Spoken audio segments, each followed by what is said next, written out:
The following program is rated TV MAL. It contains strong language and is intended only for mature audiences. What's going on with everybody? It's your man Dre, aka Dre on Wheels, the host of the 1130 podcast. And yo, man, I want to send a special shout out to Off the Top Roads podcast. If you guys ain't already heard it already, man, go tune in to wherever you get your podcasts at, man, and subscribe to Off the Top Roads podcast. Shout out to my man Shiz Lansky, man. He been a guest on my wrestling podcast twice, and he gonna be a guest on the main show. Man, so stay tuned to the 1130 podcast social medias, man, to tune in to that. And yo, go tune in, man, and cop some merch from Off the Top Ropes podcast. You dig?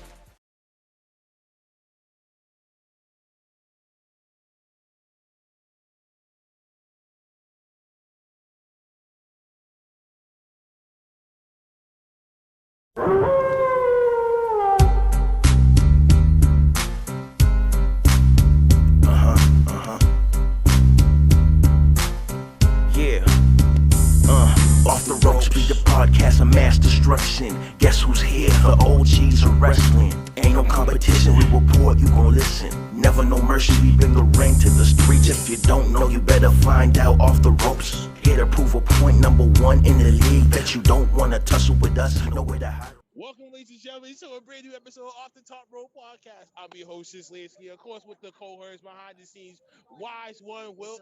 You know what I'm saying? Of course, you got Cyber A to my right. Below me, we got Big Mike. One third of my challenges for tomorrow's OTTR Champions predictions for All Elite Wrestlers, All Out Pay-Per-View 2021. And then down there, directly to my right side, of course, is the first lady of OTTR, Shar. And then, of course, you go to the screen on the left. Oh, my God, we got the main dude who's munching on something which he should not be doing that. Don't be doing that to my street. Anyway, we got E Duke. I don't know what the hell he's eating in the bag, but he needs a pass or something. So, ladies and gentlemen, this is tonight's crew. Shout out to Anchor and shout out to Zoom for giving us the podcast power that we need to make a podcast power here for OTTR. Of course, you know how the fuck to follow us. You know what I'm saying? The YouTube channel. Thank you for the 100 subscribers. Thank you. Grazie. Yes. We are part of the 100 Club. Yes. Thank you very much. And we are sincerely thankful to each and every one of you for making that happen. Keep using, man. Keep viewing. Keep listening. Keep tuning in, man. We got more to in store. And of course, nonetheless, follow the Anchor, the Anchor, Facebook, Twitter, Instagram, Podbean, Breaker Podcast, Google Podcast, or whatever podcast that we are at, man. Keep tuning in, keep following, keep subscribing, Joyce, man. Much appreciated from us. That's done for me. Go around the table. What's going on with y'all? What's going on with y'all? Who's pulling up on my street like this, sir?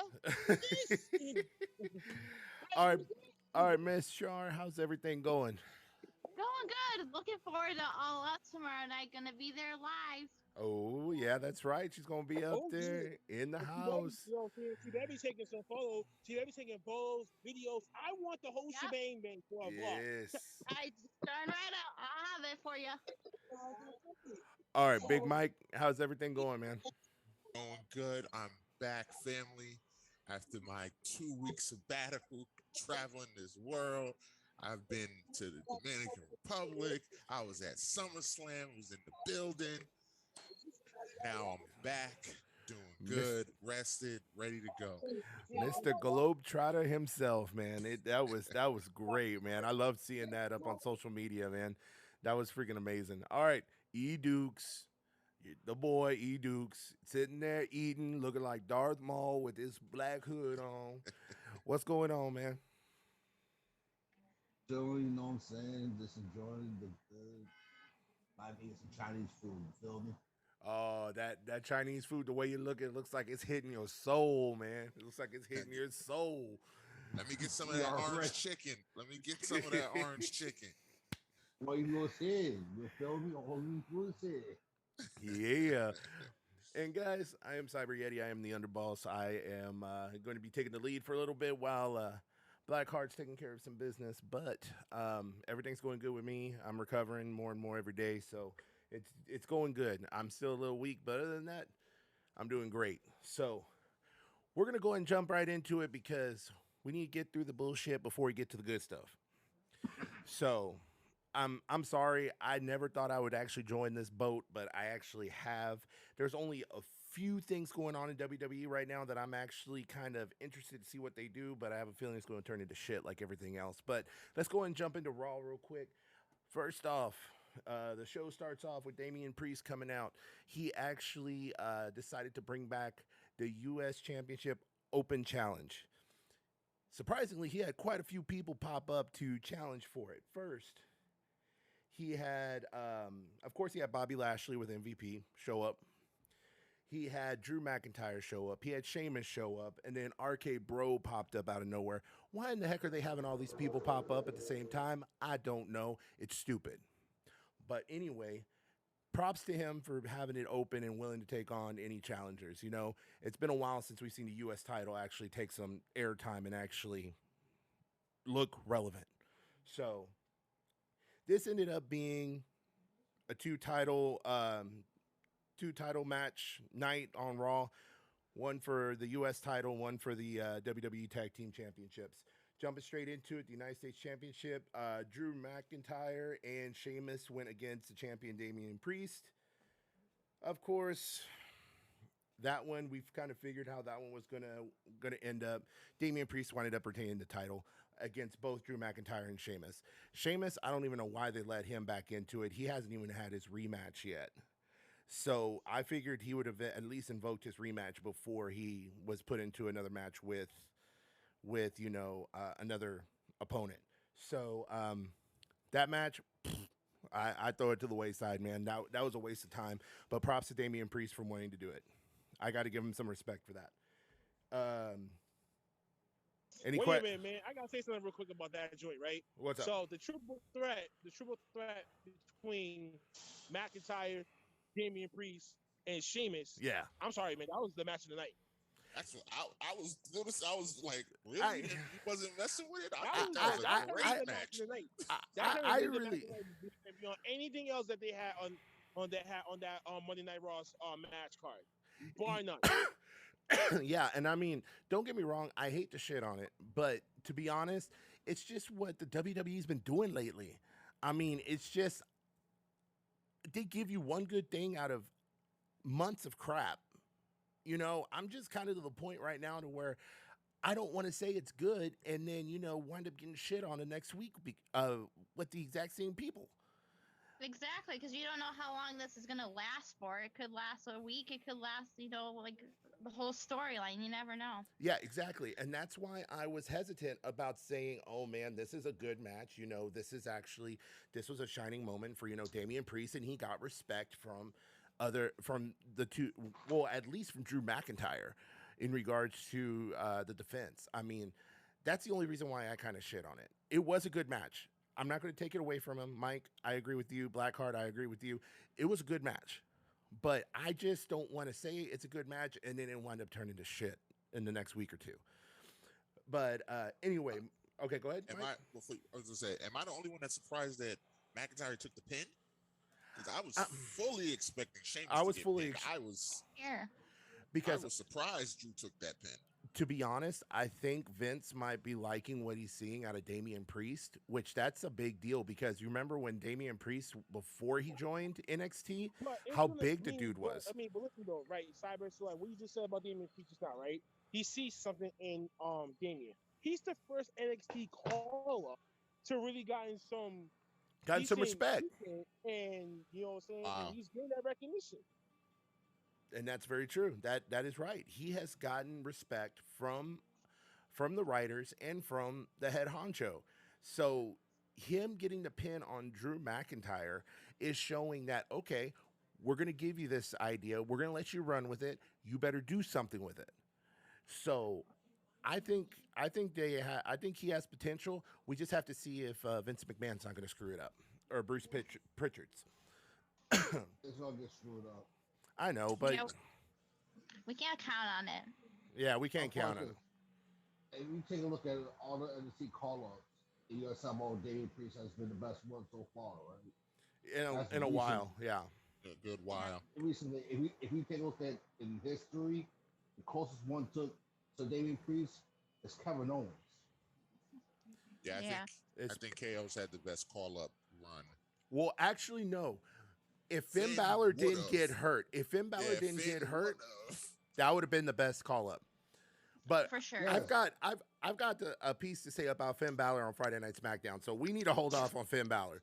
Okay, so But I'm talking about this. But so far right now, Damian Priest is like, as what he tried to do to him, it's another Kevin Owens. But because of what happens afterwards, how long will that last? Because remember when KO first came in, he showed off the NXT title. He showed off what he was able to do, went against John Cena multiple times. All right, now there's no Cena. Who's next in line is for Raw. The closest one to that Cena level, who is not on that level, is McIntyre. that is I would agree with that. I Get agree the with rub that. from Drew. Yeah. I do actually agree with because that. because all the main heads that everybody likes is on SmackDown. If it was on SmackDown, that means you had Damian Priest had to go against likes of Seth Rollins and Roman Reigns, which he's not on that level. Yeah, he's not. But going back to when you were talking about who is the one who's gotten the best treatment coming up from NXT, we got to look at Kevin Owens because like you were saying, we were saying earlier, Kevin Owens, he got over on Seth Rollins when he was probably at his highest point when he was with the Authority and Triple H was behind him. Triple H screwed him over and gave the Universal title to him. So, I mean, this is a big deal. Could we see Damian Priest within a year if he keeps going like this? Could we see him in a bigger picture? Could we see him in the title picture? That's a question that's going to be left for time at this point because, we just have to see what he does with the U.S. title. But anyway, moving on from that, we've got the second title match that came out of the intro promo. We have the Raw Tag Team Championship. We have RK Bro versus Bobby Lashley and MVP. Oh my God, MVP needs to not be even trying to wrestle. What is he doing? This is like I hate to say it, but this is like how Chris Jericho's becoming in AEW. Yes, he's starting to wrestle less, but I'm not going to talk about AEW yet because I've got something to say about the whole Chris Jericho MJF storyline later. But this match, this one I really gave two shits about because this was just a waste of time. This was another situation where two people who shouldn't have been in a tag team title match were in a match, which was Bobby Lashley and MVP. They shouldn't have been there. But at least the Raw Tag Team division was actually getting featured. I really wish they would actually give the War Raiders, a chance to get back into the title contention because that is a legitimate tag team that's still on the Raw roster. Okay, so with this one was a hot mess. Does anybody have anything to say about this Raw Tag Team Championship match? Because to me, it was two shits in the toilet flush for me. Stick to managing, please. It was okay. AJ was kind of funny on the First off, commentary. we already know that they're not seizing no damn titles at no TV tapings like that, or even live events, as desperate as it may be. But I mean, the match was mediocre, but it wasn't like a shitstorm. And there was other matches during the course of the week that were probably shitstorms. So I can't throw this one under the bus just yet, because NXT, I got something to say. I would not have closed the show with that match, though. I think it should have been the U.S. title. They should have the U.S. title, but I think out of respect to Lashley, they did that. But also, you know what they're doing? They're putting the WWE Championship on the back pedal for, Matt Riddle and Randy Orton, because what did they say that they need? They need the needle movers. And who's gonna bench that needle as of right now? And who's the one guy that Vince can go and be saying to himself, "Okay, I got someone that can be that needle mover for right now that got to be the main event," and people know more than anything is Randy. Yeah. I think right now what they're doing to Bobby Lashley is putting him in second fiddle and make it seem like he's not what they expected him to try to progress to be as the WWE champion. That's definitely a possibility because when they needed somebody who was reliable with the WWE Championship, Randy Orton was in that position. I mean, that is the logical, next person if they want someone that's going to be dependable, or else they can take someone who is a crowd favorite and put the title on him. I still honestly think that Big E could be that person that could come over to Raw because it's already being planned that he's going to go back over there to join the New Day. I could easily see that being an option too, saying, you know what? We need something that's going to boost the ratings for Raw. Let's have Big E cash in and win over on Raw or at a pay-per-view. I could see that being an option. Hey, maybe Extreme Rules. Yeah, maybe. You know what I'm saying? Anything freaky can happen at that time period, and God knows what the hell that they did last year, aka the eye for an eye match. Oh. Just to throw some salt in that wound. or else the pay-per-view called Great Balls of Fire. But supposedly the rumor is supposed to be Bobby Lashley defending the title against Randy Orton set up for Extreme Rules. They could easily have Randy or Bobby win that, and Big E could come in and cash and get it. Especially if they throw down. But that will also protect Bobby. So if Lashley does end up cashing in that thing, it could be, I'd say, Big E and Randy and Lashley in a triple threat, or it's going to have to be Lashley and Big E one-on-one. I would like to see Lashley and Big E one-on-one first. Let him legitimize himself as the champion, and then throw him into a situation where he's going up against bigger names. I would definitely think that would be a lot better. Yeah. All right. So moving on from the tag team match, we have Rhea Ripley defeating Shayna Baszler via pinfall. With a small package, really? Small package. Yeah. The most dangerous move of all in sports entertainment, the surprise roll up. The surprise roll up, and it's over. Who the hell can fuck that? That was bad. That was completely bad. I thought that was the worst thing, the worst way they could end that. Because they were having a good match too. Yes, they were. Because you know what? That just means they probably don't. That just means they're saving all the crazy big finishes for pay-per-views and giving us the shitty ones on television because you're gonna have to tune in every week to find out what happens next week. With this situation, especially with this being all-out weekend, they should have been putting some damn good matches on, and they should have been preparing for this and trying to compete. And saying, oh, well, WWE had a really good week too on top of AEW with AEW. Yeah. This is just typical WWE bullshit. That's middle of the month. We got a pay-per-view at the end of the month. We're not going to do anything interesting. It's such a lazy booking. Let's do all these false finishes, like DQ this, DQ that, small package, like lazy finishes and stuff the week before your competition's big pay-per-view. There's no need for it. Especially with the potential, I'm starting to try to jump into AEW again, especially with the potential of Daniel Bryan popping up on All Out. Come on. Like CM Punk hasn't been doing it, been doing this. Hey, Daniel Bryan's coming. Hey, come on. Mm-hmm. But anyway, I got to save myself. I got to pace myself. But anyway, moving on from that. We got the Viking Raiders versus Jinder Mahal and what's his name? Trash. Yeah. Complete, utterly fucking trash. They give Jinder Mahal TV time, and yet all these talents that have been fucking released. Are you fucking kidding me? This is what the fuck that we were going to. And let me tell you why. It's because they are about to look.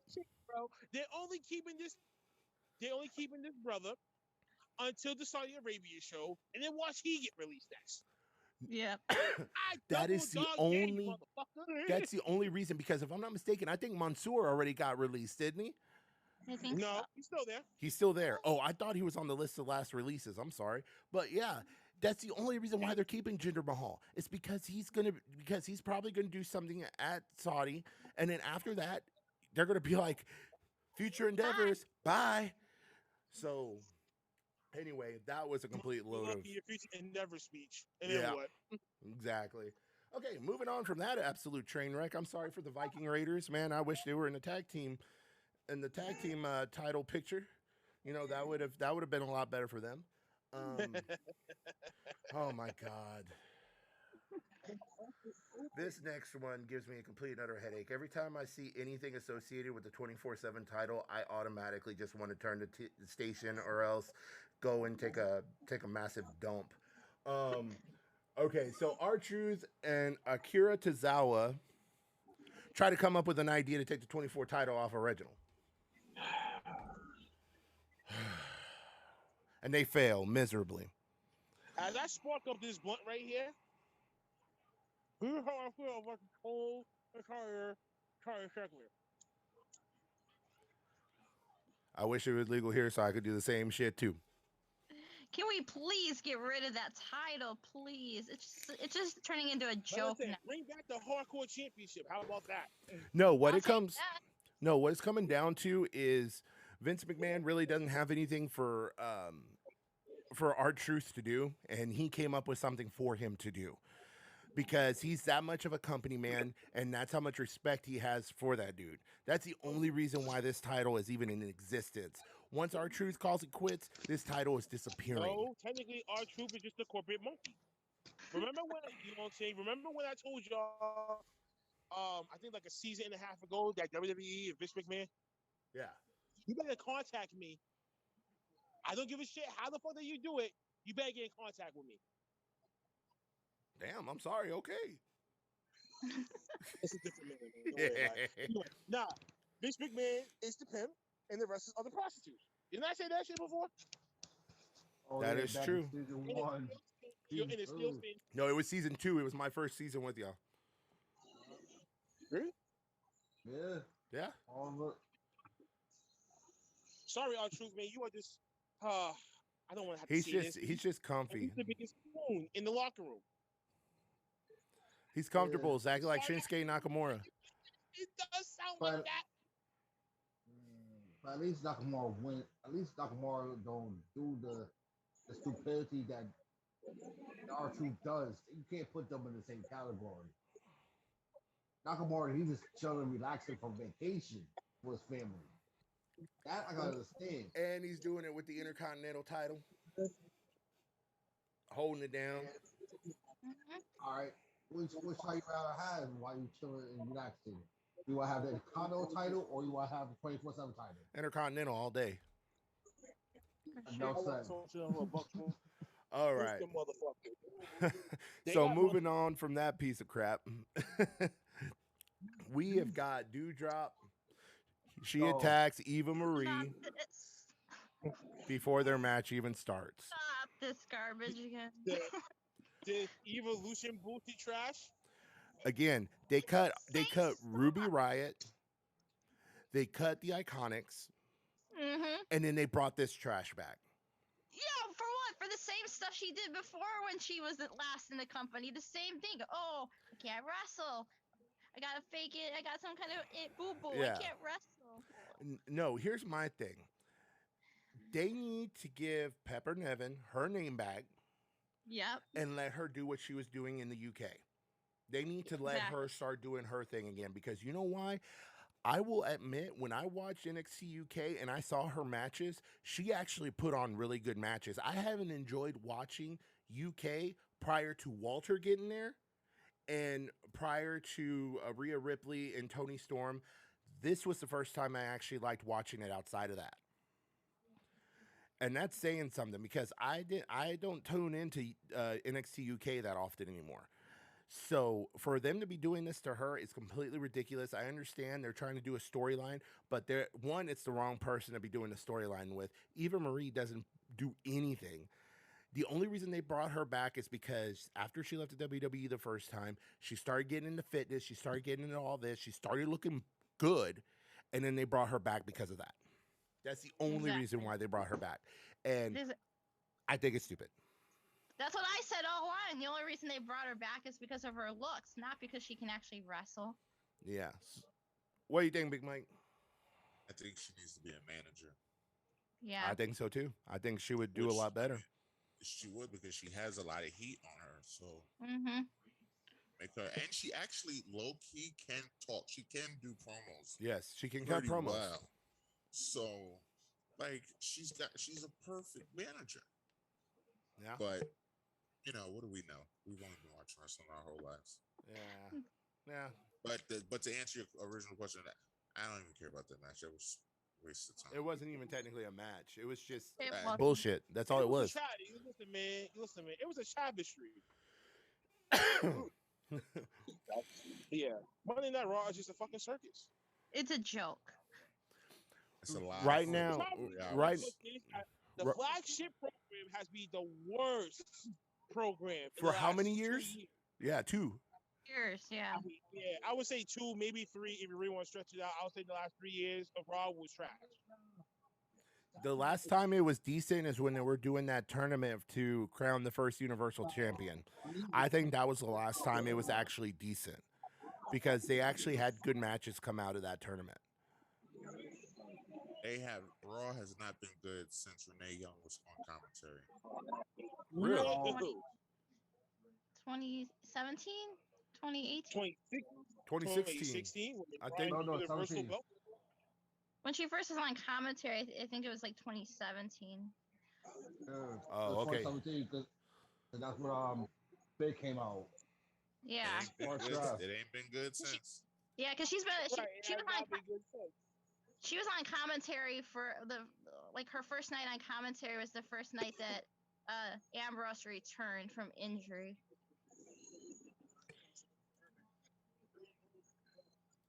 Yeah. Okay, hold on just 1 second. My Zoom is acting stupid. Moving here. on to Tuesday, NXT. Yes, moving on to Tuesday. Oh, actually, hold on. We have a couple more. Matches to go over here. We have next up. We have Karrion Kross versus Humberto Carrillo. I just hate squash match. I hate how they're packaging Karrion Kross right now. He's freaking looking like a soldier off of 300. His name's not Karrion Kross no more. He's the Sultan. He's that old school Rikishi fucking gimmick from 1995. No. It didn't work. No. Man. No. What was that Farouk character they had for him back in the day? Oh What my Sonny was gosh, his it's manager. terrible. Y'all remember when Farouk had that that costume with Sonny was his manager and whatnot? That's it. The problem is that these squash matches are supposed to be making him look better, and it doesn't. Like, No. it's a waste of time. Like, his match with Ricochet can sell better than almost anybody in the company. I was entertained with the Ricochet match. That match on Monday was just, I knew what was going to happen. Nothing in the match was like, whoa. And it's okay. We get it. He's strong. Let's let him and Priest fight so we can get this over with. Like, Yeah, exactly. let's move it along. And where is his girlfriend? Who knows? Yeah, she's not even in the picture anymore. She's just like off camera completely. I think that was more of Vince McMahon's call than than anybody else's. And I think it's stupid. It Really is. stupid. It was a part of his character. It made sense. Yeah. Mm-hmm. It really did, and I think it's ridiculous. Like his whole facade that he had in NXT is completely gone. They've completely revamped him, and I think it's just hurting him in the long run. It really is.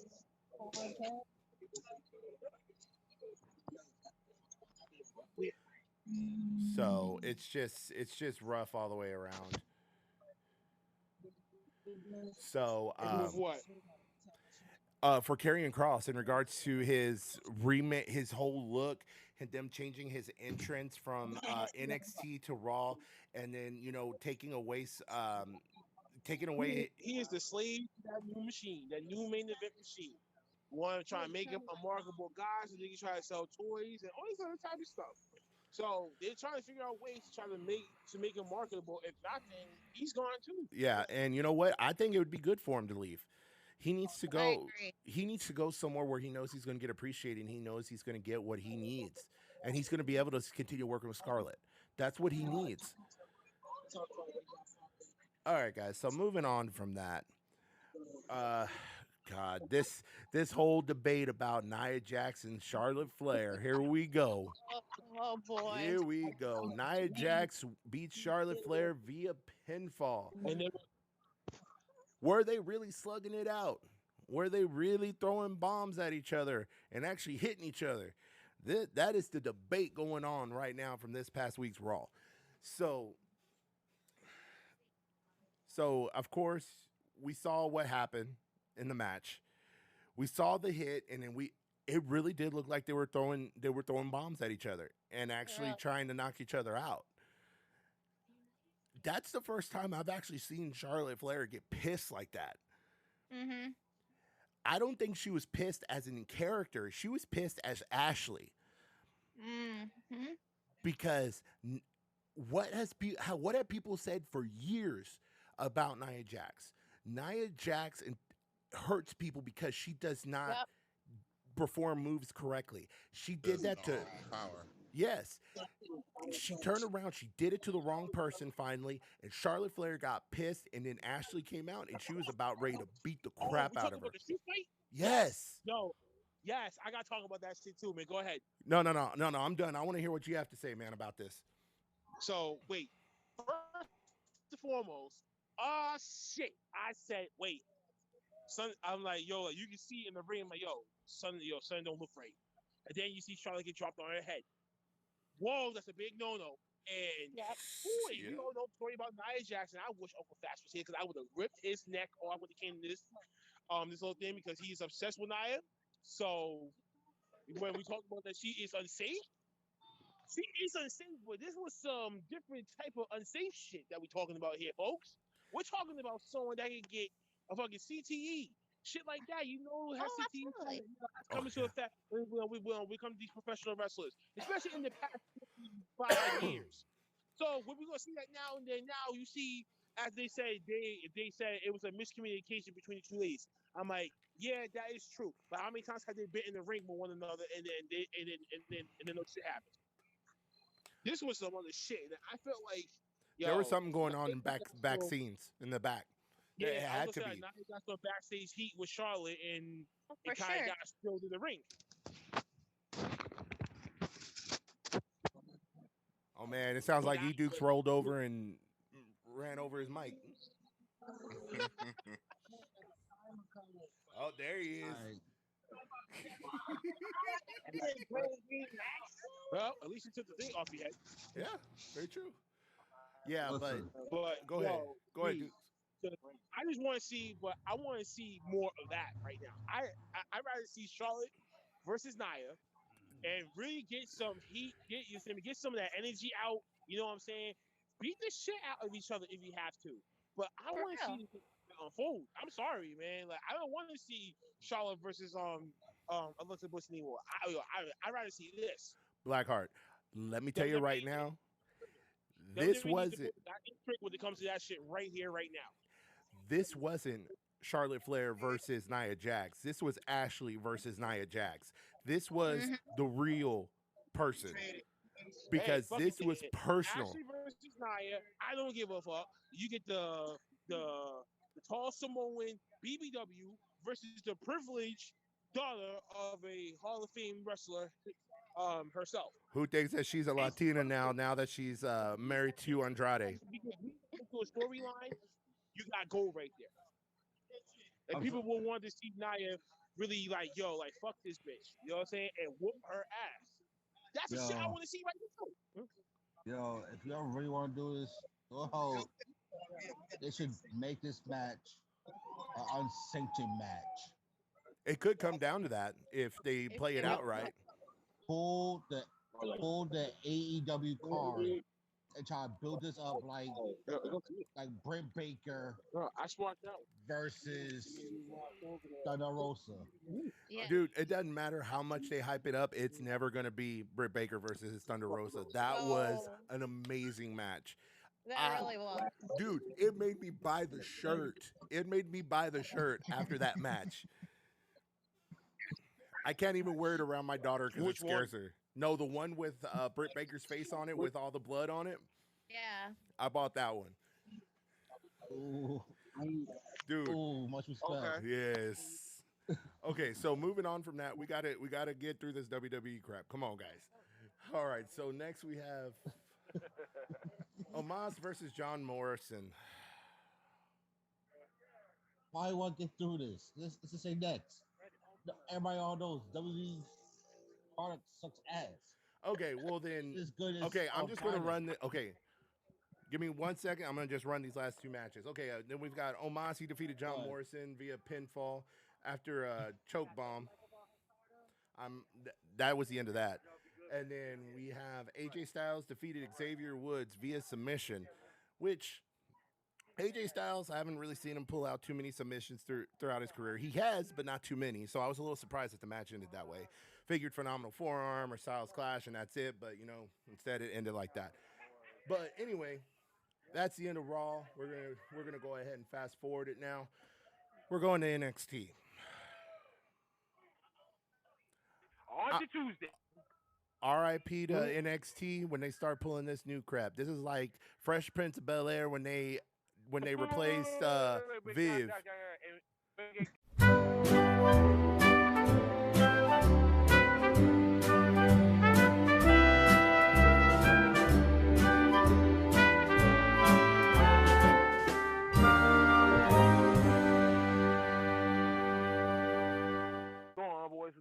What's going on, boys and girls? We're back. Before we get into NXT, I just want to say rest in peace to Shea Spear, aka Daphne. She was a former WCW and TNA wrestler, and definitely independent.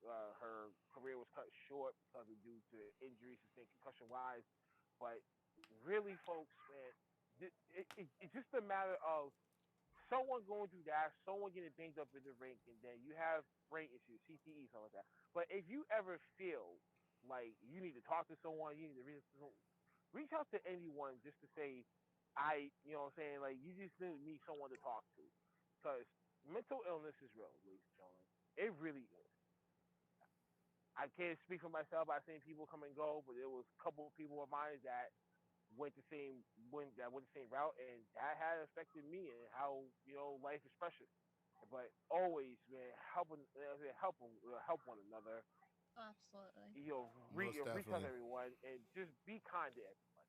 Exactly. Everybody, to everybody. I don't care who they are, man. I mean, just hearing that had kind of like made me think about it. It hurt me because, like, damn. And the disturbing Instagram live that she did prior to that people kind of nervous for her safety, and what led up to this. So Yeah, they had, Mick Foley was trying to reach out. Justin Credible even tried to reach out. He tried to call her multiple times and she didn't answer. I mean, you saw the wrestling community, regardless, WWE, whatever company they were with, if they knew her, they were trying to reach out because they were concerned about her safety. And I think it's hitting people hard now because of what this month signifies. September is Mental Health Awareness Month. So, it hit people closer to home because, we're focused on that this month. I mean, really, it shouldn't be, singled out into a month. It needs to be, year round. We've got to be watching out for Every each day. other. Every day, we've got to be watching out for each other every day, and we've got to be making sure that we're taking care of each other. And if you need the help, reach out to people, regardless if you barely know them or if you're, lifelong friends or family. You need to reach out. You need to talk to somebody. You need to get the help you need. So, it was a very unfortunate situation. The wrestling community is mourning right now. And, our thoughts and prayers are with her family and her friends and, her loved ones. So, just make sure you're watching out for your friends and make sure you're watching out for your family and your people. So, more importantly, be careful for yourself. Exactly. Always know that you are loved, you are appreciated by somebody. Don't ever think that you are alone. Exactly. Anyone here can make you be like. Yes. So, thank you. So, Oh. you talking about the NXT? NXT. Let's run through it. Keep us going. All right. So we are going to start. We are looking at the final countdown for NXT before they undergo their revamp. Me, it's more of the day that they pull NXT. September 13th is Doomsday for NXT. That's the day that they But pull the plug we are on the gonna see ICU unit. how this is going to revamp, what's going to happen, who are going to be the new leading upcoming people that they got about to start coming on to NXT television. And if the rumor is true, which it kind of is, well, let me clarify the rumor real quick. Vince McMahon and Bruce Pritchard are going to be making the big decisions when it comes to NXT, not the smaller ones. So they got 50-50. Yeah. Okay, so starting off with NXT, we are going to be looking at the first match. It was a 3-on-1 match. Mandy Rose with Gigi and what the heck is this other girl's name? What was her name again? Gigi Dolan and JC? JC, is that it? Or JC Jane or some shit like JC that? Jane, yeah. Versus Sarai? Oh, Okay, for one thing, Mandy Rose. Wait. Now, let me get this tirade out real quick. What the fuck are they doing with Mandy Rose? First and foremost. That's what I was wanting to know. Already, this is already looking bad for her being down there. And I think she's going to get future endeavored. Not one bit. Oh. I think after September 13th, after that reset, she's going to get future endeavored if they don't come up with a good idea for her. I agree. Okay. This whole thing was just atrocious. Oh my god! I got no good what to say. This was just a fucking disaster for the blonde bombshell, as I call Mandy Rose. All right, that's one. Number two, Saray has been doing absolutely nothing, so she's about to get that future endeavors, her damn stuff as well. And number three, these other two losers. Yes, I'm calling these two bitches losers. They really are. They got nothing to offer. Nothing to offer. I feel so bad for these four. Yeah, I really do. So goddamn bad for these four. That's But all anyway. I gotta say about that, because I mean, there's nothing good I can pick out of this thing besides Mandy Rose, and as I said it before, if Danny and Dina would have had a nice little menage a trois, I'm down for that. That's it. So I don't know what more I can really say about this. I'm done with it. Okay, so Saray won the match. They need to do something with her. She is a fresh signing from overseas to the NXT brand. They need to do something with her quick, or else Vince McMahon is going to flat out pull the plug on it and future endeavor her. As far as I'm concerned, nobody is safe in NXT from being future endeavored at this point. They're not.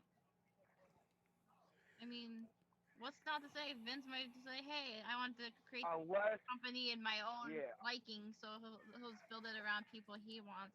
Get rid of everybody." Of course, it's going to be the big guys. The big beefy young guy. They just signed that Olympic medalist too. Stevenson. No, his brother. No, his brother. So now it is his brother. That's all he waited. So now it is his brother. And then it was Jimmy and Jay's younger brother. He got signed too. But I could see him being dropped into the bloodline line if it's still going here in the next couple months. I could see him being moved to the main roster and being put into that. That bloodline storyline could last for a long time. Agreed. Especially if they start adding more people to it. They add their new signing, their younger brother, the Usos' younger brother. That will definitely work in their favor. On top of that, Naomi, if she joins that, I got something to say on that. We'll get to that on SmackDown. Yes. But I kind of like what I'm seeing from Naomi. My nose is tingling. I think I smell a heel turn. Yeah. But, okay. Let's save it for. Look what's happening to her right now. I mean, she got no other option. She's got to turn heel. Yeah. To answer you about that match though, I, being the unbiased WWE fan that I am, look at it in a positive light, and it furthers my point. This furthers my point that NXT has the best women's division in wrestling because they have all these girls and they have nothing to do with them. So let's just throw these girls out here just to get them some airtime because we got so much going on. We got to show everybody in the division. So, you know, what you trying to say? Like, they just only got stables on their whole roster?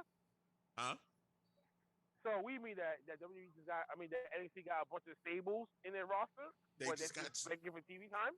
They've just got abundance of girls, and they got to give everybody TV time. So even if So they this not is what doing you have nothing, main event for. This is what you have 205 Live for. I agree. You know what I'm saying? Like, you have again, other content that is out there. They just don't utilize them shit. Okay, okay. these girls up because they have too many girls. E Dukes, what's up? What you mean? You have too many wrestlers in general. All right. E Dukes, Sorry, go. ladies and gentlemen. Sorry, ladies and gentlemen. Do not listen to Mike, who said they're talking about Oh my the NXT females are the best. Right, No. bro. That is No. a fact though. NXT has the best women's division in wrestling. No, Listen, right now I it's can SmackDown. I can nitpick throughout the NXT women's division to pick what- out who's what- better than the rest. Well, So they don't have the best one. They got the best one that they put on television. But out I'm sorry of to say- everyone as a whole, no.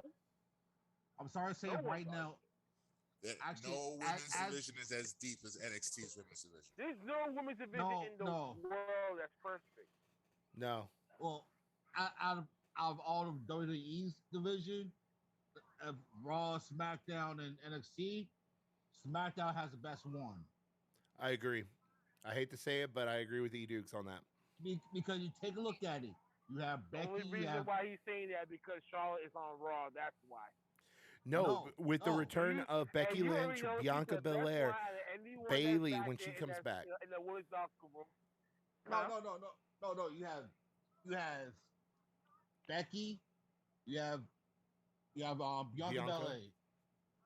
You also have Toni Storm. Don't forget, you also have Sasha Blackheart. And the Tegan Knox. You got Tegan Knox also. Tegan Knox. When's the last time you saw any of them girls on TV? Well, I think Carmella. What? And then Carmella. you put on Carmella, Zelina Vega. Come on, keep going.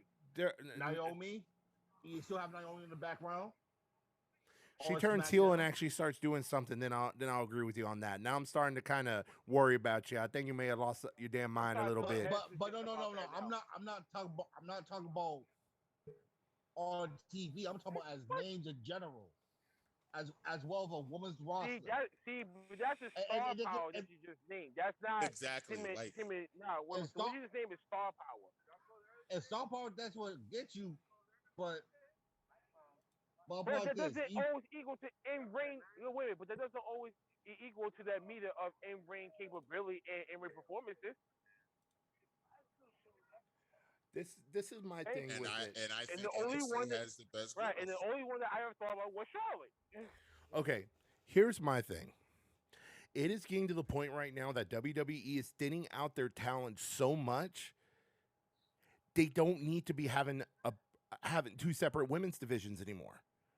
No. Because right now their star power is getting smaller and smaller, and they're not going to have people to compete against. It's going to be the same 2, 3, 4 people on each brand that are going to keep And on that's- fighting for the title.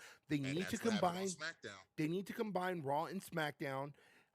Yes, that means a unification of the women's titles, but they need to have one division amongst both shows so that there's actually competition. Because you have Rhea Ripley, Toni Storm, they can easily reignite their rivalry. That was huge, both in the UK and on NXT. And also, you have Charlotte Flair could easily go against Toni Storm. They could put on good matches as well. You have Becky Lynch. Becky Lynch hasn't even fought Toni Storm yet, or Rhea Ripley. She ain't fought Bianca yet. She hasn't even fought Bianca. So there's so many people that can fight that are cross brand when they shouldn't be. It needs to be one unified women's division. There's already, Well, that's why they have the wild card rule for, right? No, it's only for the women's tag team titles that they have that rule for. No, it's not. The wild card rule? No, they do it for all the other wrestlers too. I mean, they randomly let them jump show, but not they don't really not consistently like they do with the women's tag team titles. And where the hell have they been? They've been on one brand for the last few months. Yeah. Well, that's because Natty's hurt though. Yeah. They were hopping both shows. They don't have Natty got hurt. because they don't have a women's tag team division. Because they won't call these girls. I don't understand why they have all these girls in NXT and won't call them up. It went to hell the second they cut the Iconics loose. They need to just put the belts on the shelf and just say, you know what? We're not doing this shit again. It's a complete botch. It just didn't work. Too many teams didn't last long. The only one team that survived it out and actually done and has some star power behind it was Sasha Banks and Bayley. That was it. Well, there's a couple. Nia and Shayna worked out good. Nia and Shayna, that was a legitimate team. When they came out though, they looked about as badass as they could. Like I looked at them, was like, I wasn't. They try to put. But I wasn't too convinced about that one either because once you put it on them, and then there wasn't many babyface tag teams left. Nope. That was the problem. They didn't have any so who they babyface really teams for going to them keep facing? to fight. Exactly. So I can't constitute that. Hey, E-Dukes, you had some... Okay, hold up, guys. E-Dukes, what was it that you were trying to say, bro? I'll point this. You talk about Shayna Baszler and who else was it? Nia Jax, right? Yeah. I keep on forgetting that the team that was supposed to take the titles off of them one of them got released, and that one was supposed to be Lana. It was supposed to be Lana and Naomi that supposed to have the titles.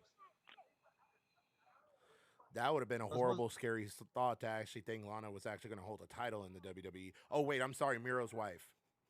Miro's wife. Yeah. but come on.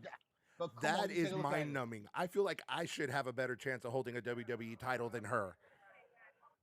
I think we all should. But I'm saying, you take a look at it. George Bush and Donald Trump will beat you to it before anything else. No, let me go run in there and let me go pin Reginald and get the 24/7 title. Let's move on to NXT, man. Let's move back to NXT. We're in there. This one everywhere. Okay, so the next match on the NXT card is Kyle O'Reilly versus Duke Hudson. This match was actually pretty good. This displayed Kyle O'Reilly. They're really trying to push him to be a main event person. You know, that whole rivalry with Adam Cole, which is no longer with the WWE. I wouldn't be surprised if he pops up in the crowd at All Out. Yeti, you need to stop. We're getting to AEW later. Okay, so here's the thing. They're pushing him because he won the rivalry with Adam Cole. He has potential. I feel like he needs to be repackaged a little bit different, but I still think he has potential. I think he could win the NXT title, especially with this new direction they're going. I feel like he could definitely win the NXT title eventually. They had a really good back and forth in regards to, the match. Of course, Kyle O'Reilly won the match. That was going to be obvious because they're, like I was saying, they're booking him. I'm guessing they're going to want to go ahead and have him, compete for the NXT title again. And, can he take it off Samoa Joe? I don't think so. I think another title change would have to happen before he wins it. You got something to say, Blackheart? No. Okay. Not really. Yeah. Okay. Guys, so what y'all think overall about this match with Kyle O'Reilly and Duke Hudson? It was good. I liked it. Solid match. It was out of the ordinary. Just a good match. Yeah, I really thought Kyle O'Reilly did overall a really good job. I mean, they're showing him to be a stronger person than what he was when he started the rivalry with Adam Cole. So it's definitely good. No, I'll put it like this. That's a good match, but it's just in the back of my mind is wondering how long we're gonna see Kyle O'Reilly in NXT. He's probably gonna get released in the next few weeks. How about that? Okay, let's just break the ice right now. We already know what the fuck is about to happen. Tommaso Ciampa, Johnny Gargano, Kyle O'Reilly, and a few more others. They're gonna get them pink papers soon too. I'm telling you, this is gonna be a whole new NXT. It's gonna go right back to what fucking was in 2013. Okay, so you think Roderick Strong's gonna be the one left? So I'm guessing. Nope. I'm guessing Kushida. I'm guessing when Kushida comes back, he wins the cruiserweight title. Overhaul, bro. No, they're gonna do a complete goddamn overhaul. They want to go right back to the fuck that made those stars get the call up to the main roster in the first place. They want that formula again. So how they really gonna do that? They gotta look for big guys that can move in the goddamn ring and that can work. So the one person that they kind of regret releasing was Bronson Reed. That was the biggest Now mistake. they're probably regretting that, and then you just might never know. They just might bring him back. I don't think Bronson Reed would sign back. I think he's gonna wind up going either overseas or else he's gonna sign with Impact. Hey, listen, wait. Listen to that last one, right? Bronson Reed may not come back, right? We said the same thing about Selena Vega. What happened? She came back, but she was coming back with the idea that Aleister Black was gonna stay. Yeah. Oh, please. She signed because of that. She thought he was gonna be there. You don't think so? I'm totally not buying that because we all knew Malachi Black was destined to not be there in the first place. It's like, yo, you teeter me back and fucking forth, but you know what the fucking do with me when it comes to this fucking storyline, and then you release me? What the fuck going on with this? Well, no, Blackheart, that doesn't sound right to me. listen, because at the time that he was cut, so was Samoa Joe, and he got signed back. But then they brought Samoa Joe back. So when that happened, we were all, I honestly think a big chunk of us were thinking, okay, they're doing the same thing with Aleister Black. They're probably going to restructure his contract and they're going to bring him back. And that, I honestly think that was the situation. And that's why Selena Vega signed, is because she thought they were going to bring him back because they brought Samoa Joe back. So, well, then she got played. Yeah. From what I heard, she was not happy. Because now all that she's doing is jobbing to Bianca for the last few weeks. That's it. Nothing more. Yep. You just came back to be a jobber, and yeah, we're still going to pay you the same structured salary that we were paying you from before. Exactly. That's a good deal with me. Yo, is this me or just I feel that Selena Vega and Carmella remind me of Lay Cool, just a rejection of a 2.0 version of him. It's a crappier 2.0 version of it. Yes, please. Yeah. Can we just move on to Wednesday night, please? Okay. Well, let me just run down these last few real quick. Let me run down these last few real quick. Okay, then we get. Oh, damn it. Then we get a promo from the new NXT UK champion, Mr. Dragunov. He says, hey, excellent match. That was no good, homie. That was a good match. But this is what he said. This is what he said and they posted on Twitter. Before I go home, I wanted y'all all to see that I'm still alive, and I'm not just alive. I'm more alive than I've ever been before. Big props to this dude, man. He went up against a juggernaut known as Walter, longest reigning NXT UK champion.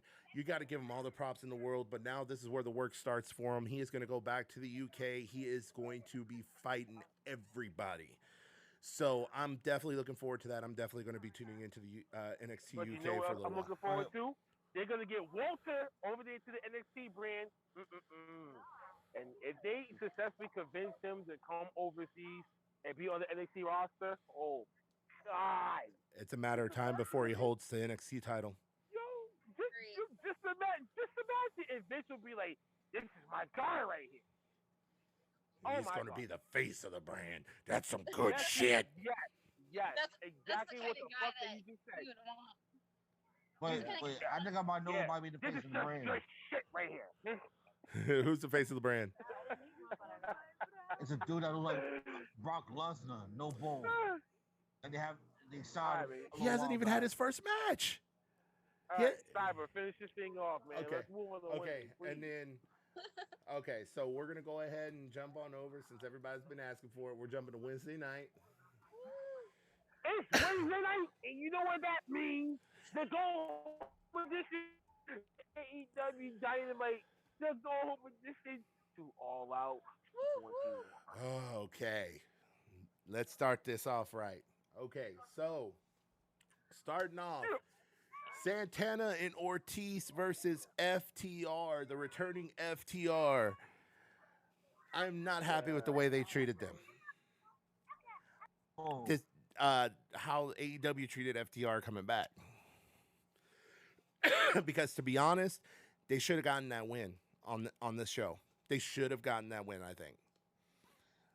What do you think, Shar? I see you making faces over there. What are you thinking? I don't know because FTR got the win before. I mean, if you want to build it to like a best of series,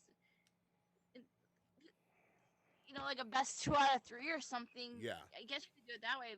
Give Santana and Ortiz the win. So they can go into the third tiebreaker situation. Yeah. Okay. All right. So, Dukes, what do you think? How do you think this match went? I think the right team won. Take a look at it. Like, if you really do take a look at it, Pride and Powerful, Ortiz and Santana deserve a victory. They deserve to be. They know what it. We all know what they are able to do outside of AEW. Yeah. Now they get to show it more when you got the victory of FTR. Let's see what they can do after that. I want to see the boys go after, have a match with the Lucha Bros one more time, tear that place up. I want to see them go against the Young Bucks. Whoever wins between the tag team titles, let them go after. I don't want to see. I can tell you this right now. It like Shar was saying, and I kind of agree with it.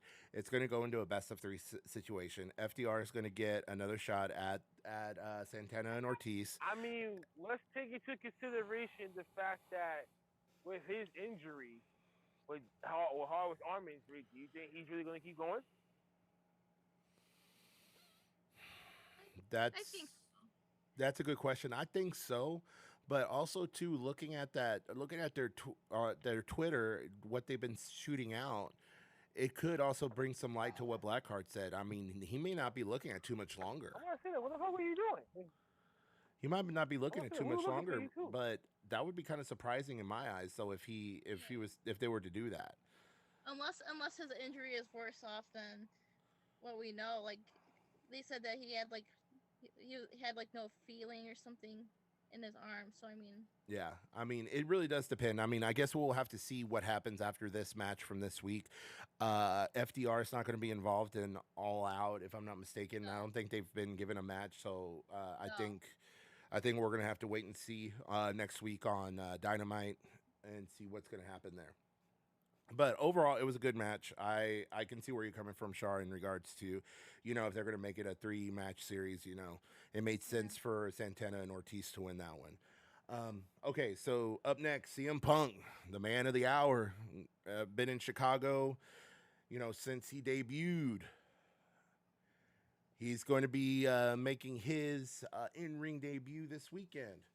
He came to the ring and he cut a promo. Again, come on. You're talking about CM Punk in a promo, man. He is going to tear it up. He still sounds like he did back when he left the WWE years ago and prior to that. So, I mean, he put on a very good promo. He admitted to being nervous about his match with Darby Allin. That's kind of a big deal. That's kind of showing a sign of respect to, Darby Allin,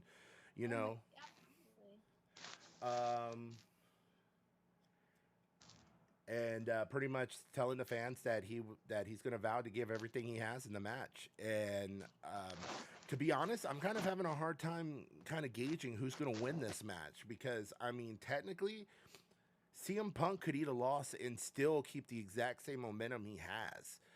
And, I mean, Darby Allin getting a win over CM Punk, that would be huge. It would be huge, and Darby could use the win. But the only problem with that is if you have Darby going over CM Punk in Chicago, the fans are gonna The fans are gonna get mad. have backlash to that. Like they're So, not gonna they're not gonna be happy with that at all. so What's you up? take a look at it like this. It's kind of hard. Either way, CM Punk is gonna get that victory on Sunday, on tomorrow, because you take a look at it like this. It's like how remember how the Fiend versus Seth Rollins was it held us like some Hell in a Cell Yeah. match. How you got the backlash with the Fiend lost, and how you heard the whole entire fans boo. Yeah. How you think the fans gonna find out if CM Punk loses Oh, in his hometown? Oh, they're gonna We're gonna riot. It's gonna be like it'll be like the Sandman losing to a WWE guy on One Night Stand back in 2006. That would be something like that. They would freaking tear the place down. arena apart. Throw things in the ring. Tear Yeah. the arena apart. Exactly. But overall, CM Punk's promo was really good. I liked it. I always like his promos. It was awesome. The other match I'm actually looking forward to, MJF and Chris Jericho. Next we have the sit down interview addressing Chris Jericho. So first off, Shar, what did you think about this interview that he did? It was intriguing because this is like the one match that, like, when I was trying to figure out my predictions, this is the one match that's throwing me for a major loop like all week. Like I don't know how to call this match really. Could go either way. Now, this is the way I kind of look at it. MJF compared Chris Jericho to Muhammad Ali, saying that he was addicted to the limelight, that he did not want to give it up, that, he was really digging into Chris Jericho. And here's the thing. Chris Jericho's getting up there in age. He is getting older. My thing is that I honestly think MJF's going to win this match. I think he's going to win this last one. And I think he's going to send Chris Jericho to the commentary table for a little while. I think he's going to turn into more of, if they need someone with that star power to help boost ratings, they'll pull Chris Jericho off of the commentary table. They'll put him in the ring. But I think now he's getting to the point to where he's getting toward the end of his career. He's going to start wanting to help these younger people. MJF is one of those younger people. He's going to be the next. He's that next big heel coming up. Yeah, because it's like you don't really need Jericho anymore for star power. Because you have Punk, you have Mox, you have Kingston, you have MJF, you have Daniel Bryan coming in. I mean. And plus Miro, with the reign he's having with the TNT title, there's a lot of star power coming in, and Malachi Black is going to be huge. You can see it coming. Yeah, don't forget about Andrade too, though. Andrade, yeah. I mean, but when was the last time he was actually? No, his match even got pulled from All Out, didn't it? Yeah. I'll put it like this. Are you sure? Come on. It was. Everybody can sit there and be like, yeah, this match got pulled. But this is AEW we're talking about here. Let's say they what WWE did in SummerSlam. Well, it was talking about the whole Bianca Belair versus Sasha Banks. How it's supposed to been that match supposed to been pulled. But yeah, they keep advertising it to the point where Sasha Banks wasn't even there. They gave it to Carmella. The next, surprise. Here's Becky Lynch. So in the mindset, you might think that it might just be, all right, you know what? Our driver's gonna be there. Probably the 1, 2, 3. The 10 count makes Pat comes out of nowhere. He could, but the other name that we can't forget to throw out there that's been, throwing like some like hints at Andrade on Twitter is Sammy Guevara. Yes. Yeah. And then someone shaded Andrade. Yeah, and you know what? Just going, just sidetracking a little bit. I've got to give props to Sammy Guevara, man. Yeah. He is really starting to come into his own in regards to his wrestling career, especially there at Oh, AEW, but also too the stuff he's doing outside. Have you seen lately on Facebook and social media that he's been working with Thunder Rosa with different nonprofits, Yeah. with AEW? Like there was that one with the with a fire department organization. Yeah. Yeah. I love seeing that kind of stuff because that actually shows like the human side of a lot of these wrestlers that we put on such high pedestals. So that was a very big deal to me. Starting to see Sammy Guevara do that a lot more, and especially after all the trouble he was in. Oh, absolutely. What earlier this year, even the end of last year. So Yeah. I mean that was a big deal. But anyway, let's go ahead and keep this going. We're gonna go ahead, so we can go ahead and get through the rest of the week here. Orange Cassidy versus Jack Evans. Here's my thing on this. The role Matt Hardy is taking with Jack Evans, I feel like that this could be a role that Chris Jericho could also fill with somebody. Yeah. If he was to get the right person, perfect example, Sammy Guevara. He could easily do this with him and be that mentor to push him, and get him up. But also too, Orange Cassidy, he's had the arena, the fans, everybody behind him since the beginning. So they should have already done something with him. He should already be, either at least in the TNT title picture or at least, going into, the AEW title picture. But, of course, Matt Hardy jumped in, he attacked Orange Cassidy, but was thrown out of the ring. And then Cassidy picked up the win with a small package. Here's my thing. The way this ended, it made sense. It did. The way that small package happened on WWE made no sense at all.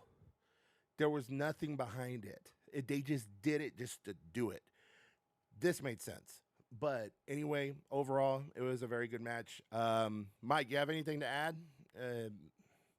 I'm just listening. He's just I just thought- waiting for Friday Night SmackDown. That's all he's waiting for. Well, I mean, I saw AEW Mhm. because I am the number one contender, and I am always prepared. And I did not like MJ personally. I did not like MJF's promo. Really? I didn't like the Ali talk. It didn't. It didn't hit me much like the Cody Rhodes promo that he ran about his baby being interracial. And Oh, all I that. didn't- Oh, It I did didn't not like that hit- either. No, I didn't like It that did- promo either. It did not hit me right when he was saying it. especially in the time that we're understand. in right now. Yeah. That was the worst possible time to do that one. It really was. I understood that he's just trying to get heat, and I understood even what you said, the correlation with Jericho being Ali and all of that, but I didn't like it. It turned me off. I don't know if you mentioned Jericho and JR's promo yet. No. No, That I was haven't mentioned that. okay. No. That was okay. Jericho's very good on the mic, so it was fine. I'm not surprised FTR lost. I only because had not almost died Santana a and few Ortiz. yeah, had he not almost died a few weeks ago, I think that this would have happened a few weeks ago. Yeah. So I think they just kind of finished what they were already going to do.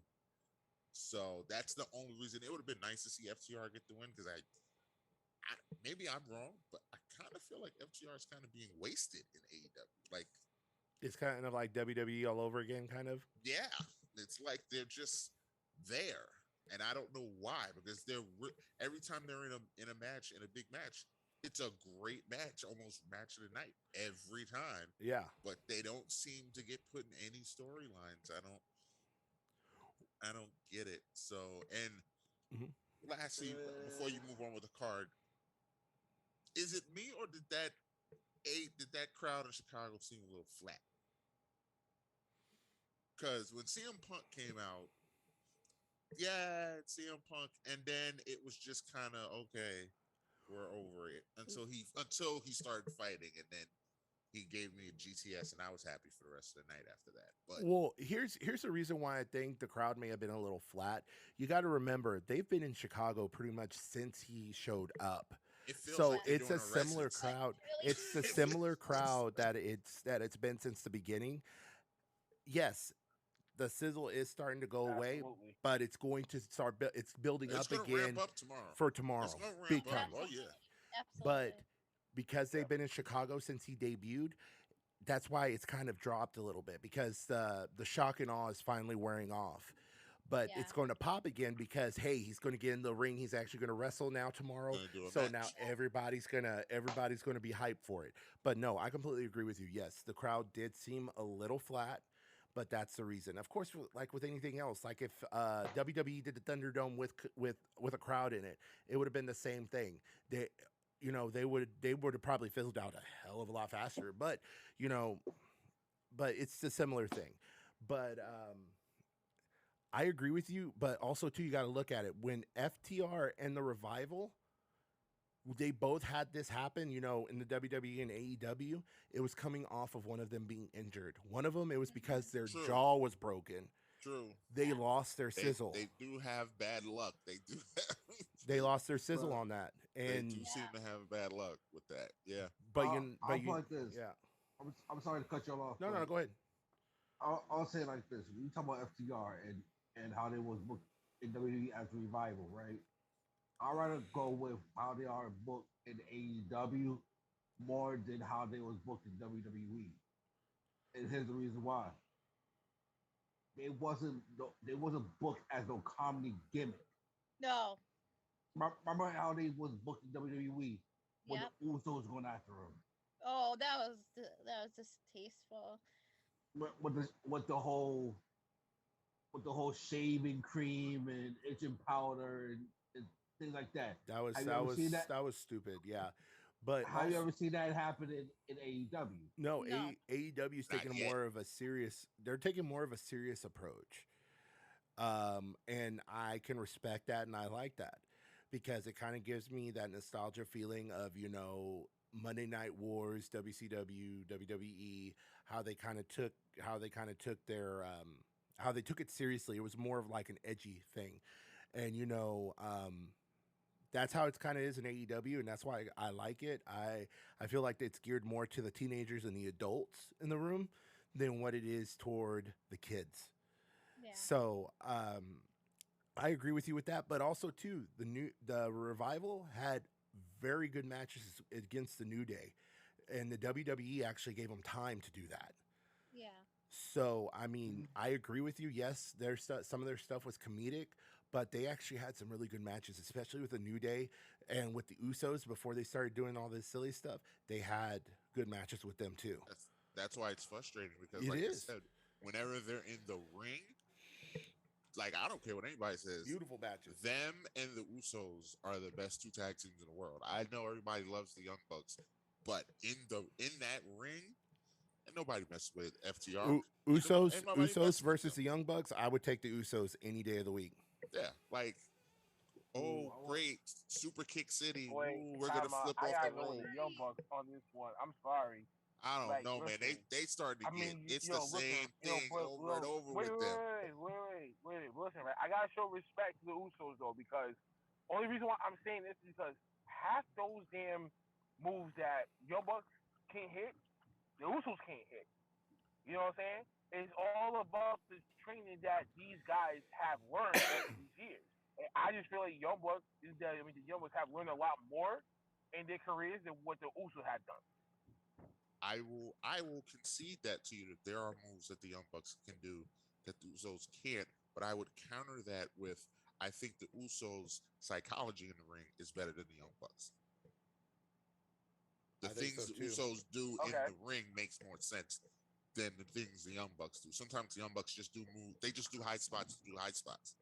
Just To get because. that Okay. momentary pop from the Yeah. crowd. Yeah, but how many other teams in the past had known for their high flying spots as well? That The Hardy Boys. that got over and became favorable. Listen, I'm not the Young Hardy Bucks Boys, Edge and are probably the Christian. third or fourth best tag team in the world. Like, let's not act like they suck. They don't suck. Right. They don't suck at all. I'm just when we get to this point, we're nitpicking, and if Yeah. we're nitpicking, I think the Usos are just a No, little bit I'm better. looking at I'm looking at careers. Like I'm looking at if the Young Bucks would, if you go back to the Ring of Honor, TNA, New Japan work, and the AEW work compared to the indies of the Usos and NXT or the main roster, and that's pretty much it for them. So there's only so much that you can learn if you don't expand. All right, I'm sorry. Let me cut you off. I'm sorry. Just because y'all want to talk about tag teams. All right, you talk about the Usos. They never really had that much indie work or the NXT work because they all they did was go up in the main roster of the WWE. Now for the Young Bucks been traveling outside WWE, Impact, Ring of Honor, New Japan, all that other stuff. Reason how the high flying ability, just because they're what you call they're the Hardys if the Hardys never broke up in WWE. The younger version of the Hardys. You feel what I'm saying? That's what they are. Now, for my opinion, for tag teams, yes, I'll go with the Usos over Young Bucks any day. The best match I want to see so far is a triple threat, and it's my dream match, but I know I'm never going to see it. It will be the Briscoes, the Lucha Bros, and the Usos. Mhm. That would be a Man. good Just match. those three tag teams. That'll be my ultimate dream tag team triple threat in a cage. Give me that match, and I'll probably bet you I'll be sent back like a little ass kid. All right, so we're kind of going on a tangent here, so let's go ahead and get back. Let's go ahead and wrap up Wednesday night. Okay, so we're going into exactly what you were talking about just a minute ago, Mike. We're going to be jumping into the Chris Jericho interview with Jim Ross. Oh, Okay, this one, Jericho is coming out swinging, man, in regards to this interview, saying MJF doesn't have what it takes to end my career. He does not have what it takes. And that he is not the man that is going to take wrestling away from him. I have to admit, I mean, both sides. I mean, MJF had some moments in regards to his interview about Chris Jericho, and Chris Jericho has some moments about MJF. I mean, it's hard to pick who's going to win this one. I mean, That's what I was saying. ideally, I could see MJF winning just to go ahead and let Chris Jericho rest. I could see that happening. But also, on the other hand, I could see Chris Jericho beating the crap out of him as the Painmaker again, Same. and continue going. So I it's agree. really, It's I- toss up. I really feel bad for y'all that are going into this, OTTR championship match when it comes to picking for this match. Yeah, I had a hard I'm- time picking. It was one Bashar, of those. it's the hardest match. It is. is. It really is, because both people are putting up good points and both people are wanting to see who's going to screw up first. Yeah, and I think if you look at everyone out when it's like trying to predict this match, it seems like it's 50-50. Half pick Jericho, half are picking MJF. No one knows which way this is gonna go. Yeah, and I've listened to a couple other podcasts, earlier today in regards to what people are picking, and like you were saying, Shar, it's down the middle. I mean, which one is it? Going in Raw, they're picking MJF. Surprisingly, I thought they were going to stick more with Chris Jericho, and I mean, people honestly don't know. And to be honest, I have not felt like this since back in the late 90s of Yeah. wrestling, because you could kind of already get an idea of like who's going to win a match before going into it because of the basic logic stuff. Like who's going to get over on the show before the pay-per-view. Yeah, who's standing tall. Who's standing tall and everything else, because 9 times out of 10 that would be the person that's going to lose. But in this situation, both people look good. Touched. Yeah, they haven't touched in No. a week. Like, no, they haven't. It's very intriguing, and like you said, I could make points both ways. Why it would make sense for MJF to win. Yes, and how I could see Jericho winning. Jericho can win and still take the break that we're talking about. Yeah, exactly. He doesn't have to fight every week, so he could win and then not fight for a little while. So like it's so hard because I'm with you. I don't. It's what time is it? I still don't know. We got picks due at 5 in tomorrow. 12 hours, and I still don't know who's winning this match. I put in my predictions already, but that was like the last match I had to figure out, and I was like scratching my head on that one still. Yeah. Here's my thing too. We're talking about this going back and forth, and I mean it gets to the point of who needs to win more. And listen, I'm sorry, man. I was on my way home. You guys are the sorry ass staff when it comes to that last one. The final fight, Chris Jericho, MJF. And y'all been looking at paying attention to this damn story. This is Chris Jericho's match to win. Let me explain this thing. I had to run up the damn stairs, bringing heavy ass paintings with me too. I got this shit back after like 4 fucking years. I mean, stuff in the goddamn fucking basement. I'm about to fall out my chair. Like, with everything. I mean, give me another 2 more minutes to set up my little station, and I can really get the ball rolling for AEW, because I got a lot of shit to say about this goddamn thing. I know you were quiet, man. This final fight, because I was in the car. But I can see where he's coming from. No, because why he dropped me off, and he's going home too. So, give me a few more minutes. Don't end AEW. Cyber run the whole match card back up to me, and I'm gonna hit y'all with that Raw shit. I'll be right back. Okay, I still have 4 more matches to go over, so you're good. I would say we still got time. Yeah. So, okay, this one is actually ticking me off. We're going into Powerhouse Hobbs versus Brian Cage. Oh yeah. What are they doing with Brian Cage? I don't know. I'm glad you. Go ahead, Shaw. I'm gonna wait. Go ahead. Yeah, what are they doing? Because you would think that he would use the win. It's the same It seems like it's the same finish for all these losses. I mean, first he faces Ricky Starks, he gets hit with the belt. He faces Powerhouse Hobbs, he gets hit in the belt. What's going on here? I don't know, but if I was Brian Cage, I would be getting ready to say, "Hey, look, y'all better give me something better to do, or else I'm gonna wind up walking." Because I wouldn't blame him. No, I don't blame him either. I mean, it's the same stuff. The last 2 matches he's had, it's just same finish.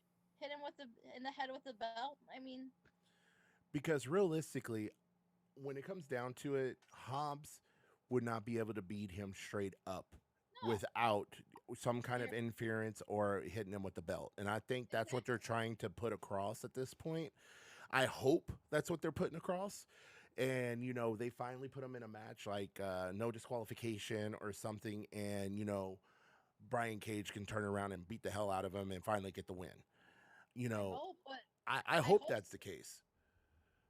But my only fear with that, if you do like a no DQ, I mean, you're just leading into having a whole bunch of interference in that match. Ricky Starks could get involved.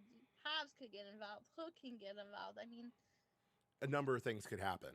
It could just go bad for Brian Cage just from it being no disqualification. Absolutely. Yeah, big time. Again, I just hope that they do something worthwhile for Brian Cage. Otherwise, if I was him, I would be like, "Hey, give me my release. This ain't worth this shit." All right, Mike. This hit was us with it. The worst part of this whole show. Yep. Everything. I wanted to see how y'all were gonna react because, like I always point out, if the WWE pulled this shit, y'all would be losing your mind because this doesn't make any sense. It doesn't.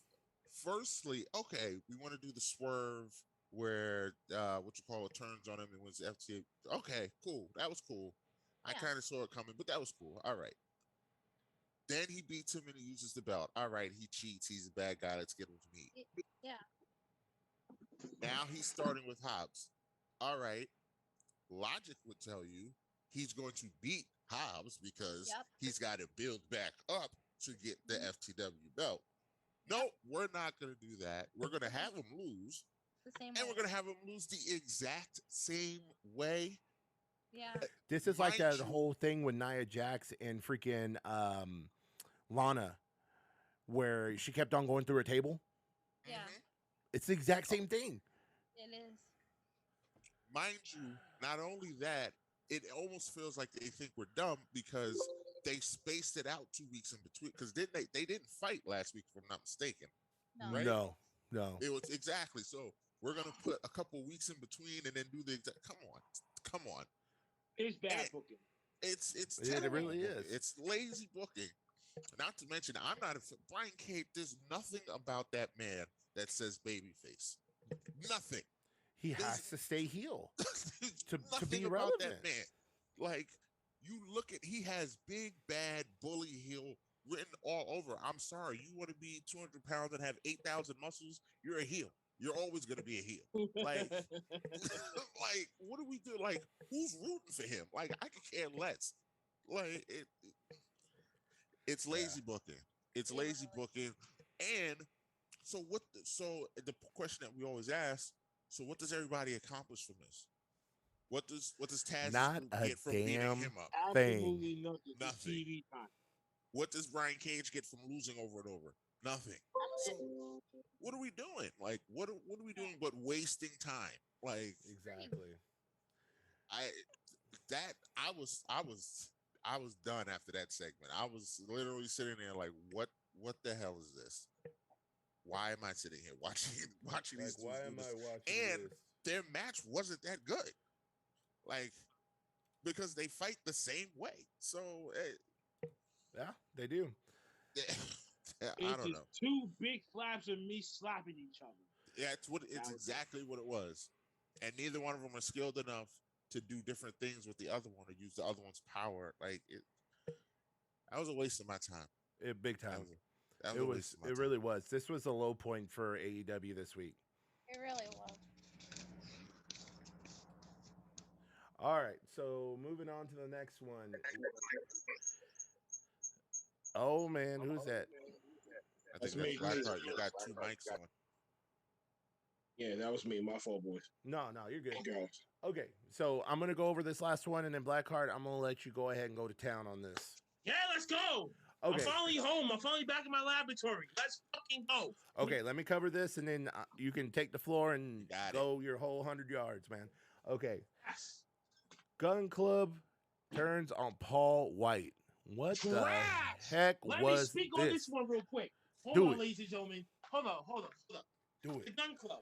And all people. Billy Gunn. Austin Gunn and what was the second Oh, son? I don't know. I don't know. Anyway, Waste of space. when in the bloody fuck do you think turning him heel on national television, not on Elevation, not on Dark, you put it on Dynamite? What the fuck was he trying to accomplish here? It was stupid. What the When's the fuck last time he been on TV?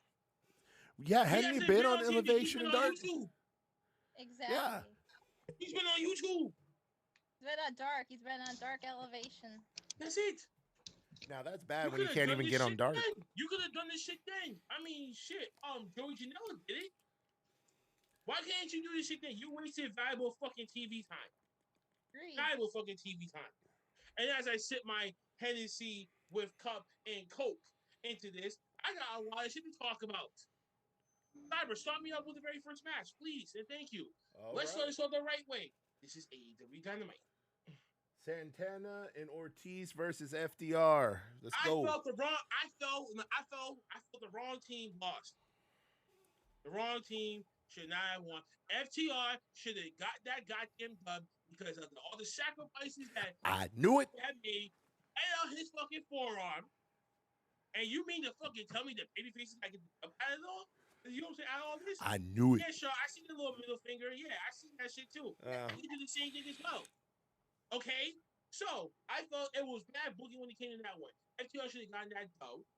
So at least they would have put Pride and Powerful into a predicament where are we even good enough to be a tag team? That's what start questioning a gimmick. Maybe this gimmick is not working for us. Maybe we need to change. Maybe we can see something different out Pride fucking Powerful. They can rejuvenate this tag team fucking division. And dudes, I'm the what the fuck do you all disappear at? I got some shit to say about you guys. Anyway, Team FTR, hit me up with the next one. All right. So next one, we've got Orange Cassidy versus Jack Evans. Gosh, next. Powerhouse Hobbs versus Brian Cage. Like I said to you before, and I said it again. Two big slaps of me slapping each other. This storyline ain't getting the fuck anywhere. Brian Cage needs to just go back to being a goddamn heel by himself, like a Lance Archer. No manager, no nothing. Just go out there, straight kick ass. Get Brian Cage and Lance Archer to slap each other in the fucking chest. Please, give me some of that instead. Okay? This babyface one, I ain't dying for. Powerhouse Hobbs, kudos for the outfit. That was a total Harlem Heat outfit. Salute to that. Yeah, Cyber. Anyway, next. All right, next we've got one we haven't covered yet. We've got Tay Conti versus Penelope Ford. What I told you about Tay Conti? One of those finalists, close enough. You're gonna see her get some eliminations during that battle royale, and I'm gonna rewind it back a little bit too with that whole final fight and MJF thing. Yeah. Pay attention to the goddamn story. This was Jericho's way to win, but he still says, you know what, I'm done. And he really takes off his boots. He does it the traditional way, and he's done. He walks away. Or they can write him off TV, come back 3 months later, healed up, do some Fozzy tours, shows, whatever. He has outside obligations too. He can fill in those blanks. Yeah. And comes back rejuvenated. Now the new chapter. I could see that happen. Same. The AEW Championship is now on his hit list. He wants to get that belt one more time before he says, I'm done. Who do you think it's going to be on when he comes back to do that? CM Punk, Daniel Bryan, John Moxley, Kenny Omega, or I want to say Hangman Adam Page. It's got to be a baby face, but I don't Christian. think Mox will be that one because I think Mox is Christian sooner or later, but just not by that time period. He's never gonna be one future World Heavyweight Champion for AEW. Definitely that. He is going to get at least one ring. Yes, he definitely will. Just not right now. Because I think he's going to be more in TNA just because he has the Impact title now. He'll be there a little bit more. Impact, not TNA. Oh well, I call it. You know, it is. I would get offended because of that. Oh yeah. All right, so going on to the next one, we've got the Elite versus the Lucha Bros and Jurassic Express. I gotta drink to this real quick. Hold the fuck up. Where's my straw at? Oh man, here we go. Hitting right. It's hitting right. Well, maybe you should tell the audience of what happened transgression during the match, and we'll let up to the ending. Okay. Before I get into that. Okay, so of course the match was pretty much chaos from the jump, you know. Well, we like chaos here at LTTI. Yeah, we love the chaos. And of course, the Meltzer driver by the Young Bucks kind of put things to a halt a little bit. And then of course we had Kenny Omega came out to the ring after the match and pretty much directed the Elite to beat everybody up. They were tearing everybody up. What's up? Supposedly they stole keys to the damn ring.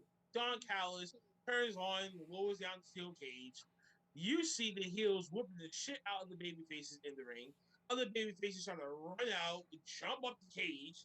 They're getting sprayed by Cutler. They're getting hit with bats and sticks and shit to have them because it's way too high, apparently. You see Dante Martin, you see Marco Stunt. God knows who the fuck else was out there just trying to make the save. And to see the heel bashing the baby faces ahead of the end of the go home edition to the biggest pay-per-view of the year. Yeah. That's what you got. And this is what's going to tell you two things. The Lucha Bros is going to win. Yeah, that's exactly what I was going to say. The Lucha Bros is going to fucking win. Sorry, Mike.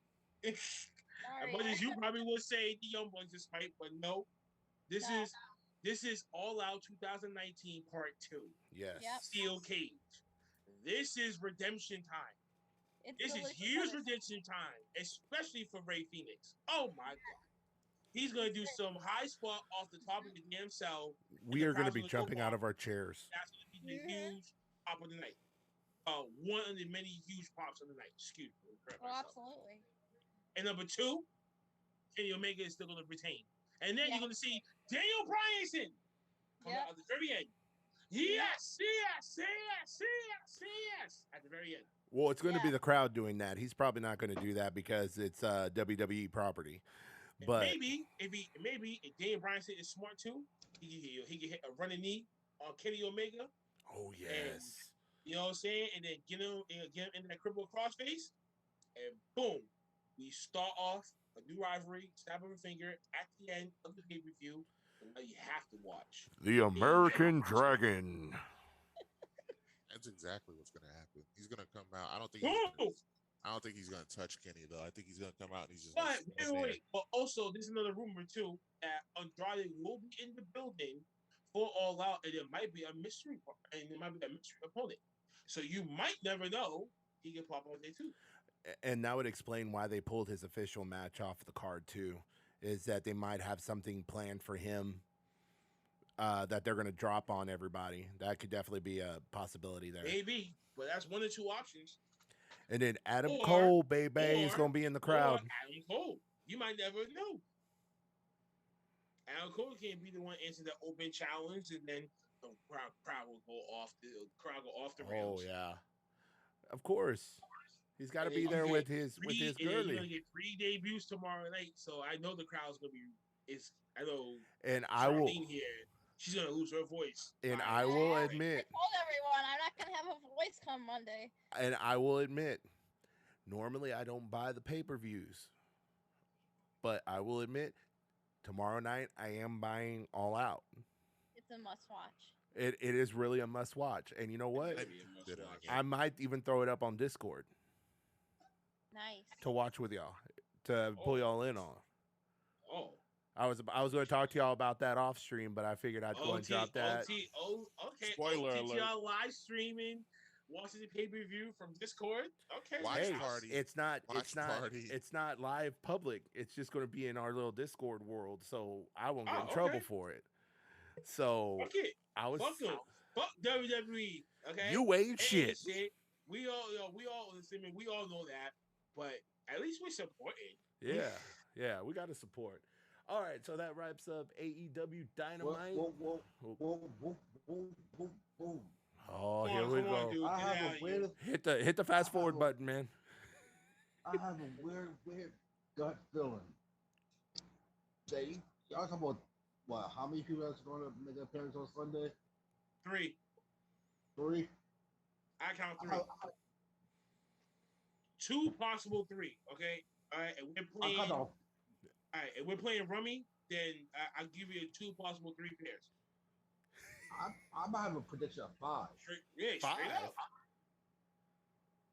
Stop saying Buddy Murphy and Braun Strowman. Braun Strowman's already being advertised to be doing something with EC3 already about changing the narrative. Y'all hear me say anything about Buddy Murphy or Braun Strowman? I said 5. That's the first thing that probably popped into our heads. Yes.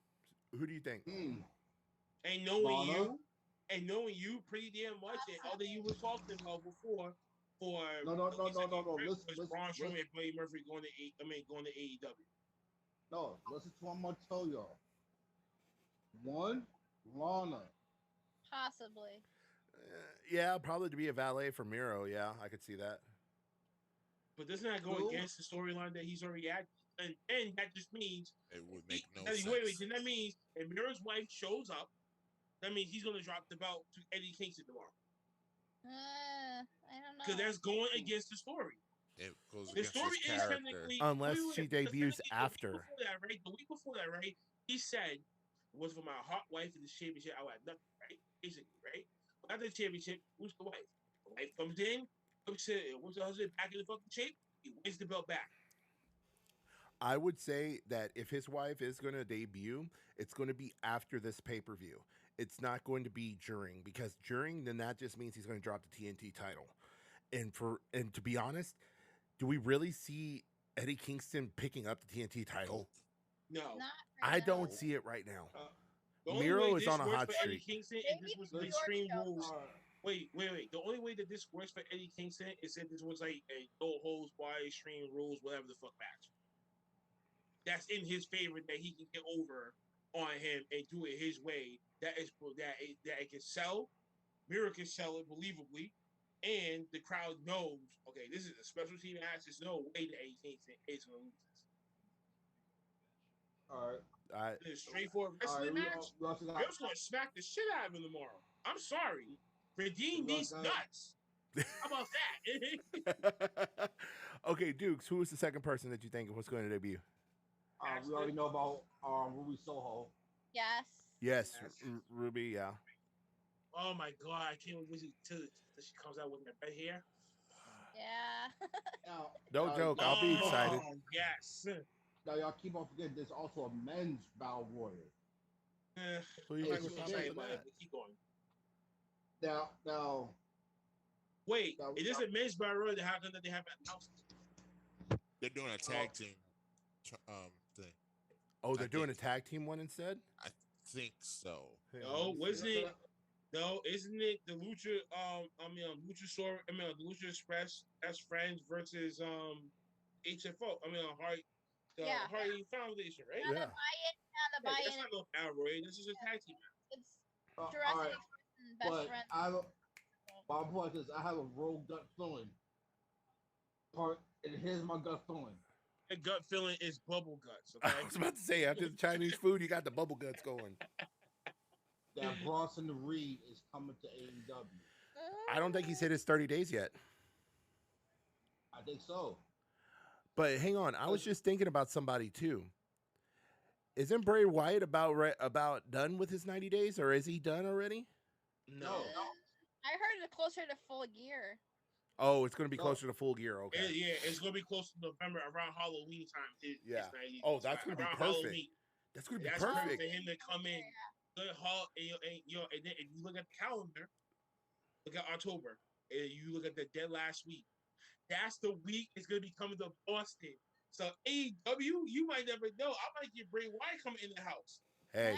Hey, and turn the Dark Order back into the Dark Order. They need it. With all the for Brody Lee, for that man. Oh yeah, Bray Wyatt's going to do it. Especially how hard his death had hit him. It hit everybody hard, but I think it would do it justice. Would give the Dark Order it would do direction. it justice, especially with the storyline for the Dark Order is right now. You're gonna need Brody Lee Bray Wyatt to come in and take leadership and say, no, this is what Brody Lee would do. I'm going to enforce it, and we're gonna do this the right way. Then you might never know. You can see him finally win tag team championship. You might see one win a TNT championship, and then you're gonna see it really cultivated itself that now all these titles are going to go to the Dark Order. And I would love to see it. That would be nice. That would be the nicest thing. Yeah. So we on to Thursday. Impact Wrestling. Yes, sir. Char, you going to take the lead on this one, baby girl. I had to work late the other day, so I missed most of his show. So did I. Okay, you ain't the only one that got to go through. I missed. I fell asleep. Pass. Do we want to just pass this one this week? No, we're going to do this thing right now. Okay. All right. Well, I'll go ahead. Go ahead and run it down. I watched none of it, so I have. I'll admit. Oh man, Cyber. I'm sorry. I had to work late that night, and I didn't have a chance to go back and watch it.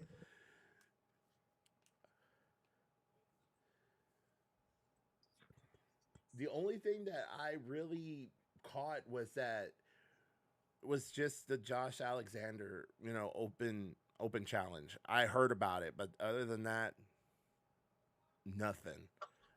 I feel bad. I feel like I fell down on the job over there. Fuck, I'm disappointed in all y'all, especially you, Dukes. Freaking Dukes. Yeah, you and all people Over you there. on my Hey, ass about this. Dukes. Do you even have eyes, bro? Okay. Yes, I'm shocked at all y'all trying to blame me. I don't see Yeah. your eyes. What's up with that? Yeah, I'm blaming you for some of this. Yes. You was the This one how you that- look, You was Dukes. the one that brought it to my attention. Anyway, so I'm gonna Wait, start wait, it off. wait, come on. No. You're the founder. You're gonna wait You're to the after I'm done with this now. founder. Wait, no. You're gonna no. Since I'm already about to go ahead and do the rundown. You gonna, listen, Oh, do you so like they're that gonna picture? open up- Hey, you're gonna open up with the memory of Shannon Daphne Sparrow, R.I.P. 1975 to 2021. First match was Taylor Wilde, Jordan Grace, and Rachel Erling versus the Influence in a 6-man tag team match. Basically, the winners were Taylor Wilde, Jordan Grace, and Rachel Erling by pinfall. Yeah, please. Yeah, no. Let's just go. Sorry. I'll make it up to you next week, Impact. I mean, yeah, just too much shit was on my plate. Let's just go to Friday, please. Let's go.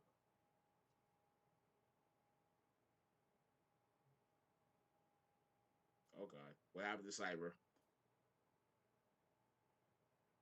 What happened to everyone else? Here. What's going on? WWE got to him. So you ain't shit.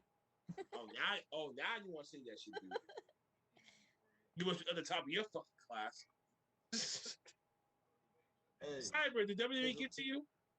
I mean, he's holding NXT Championship belt with a I know he's. What's they outside the Coliseum. right, like yo. Speaking of which, I gotta bring this goddamn thing out.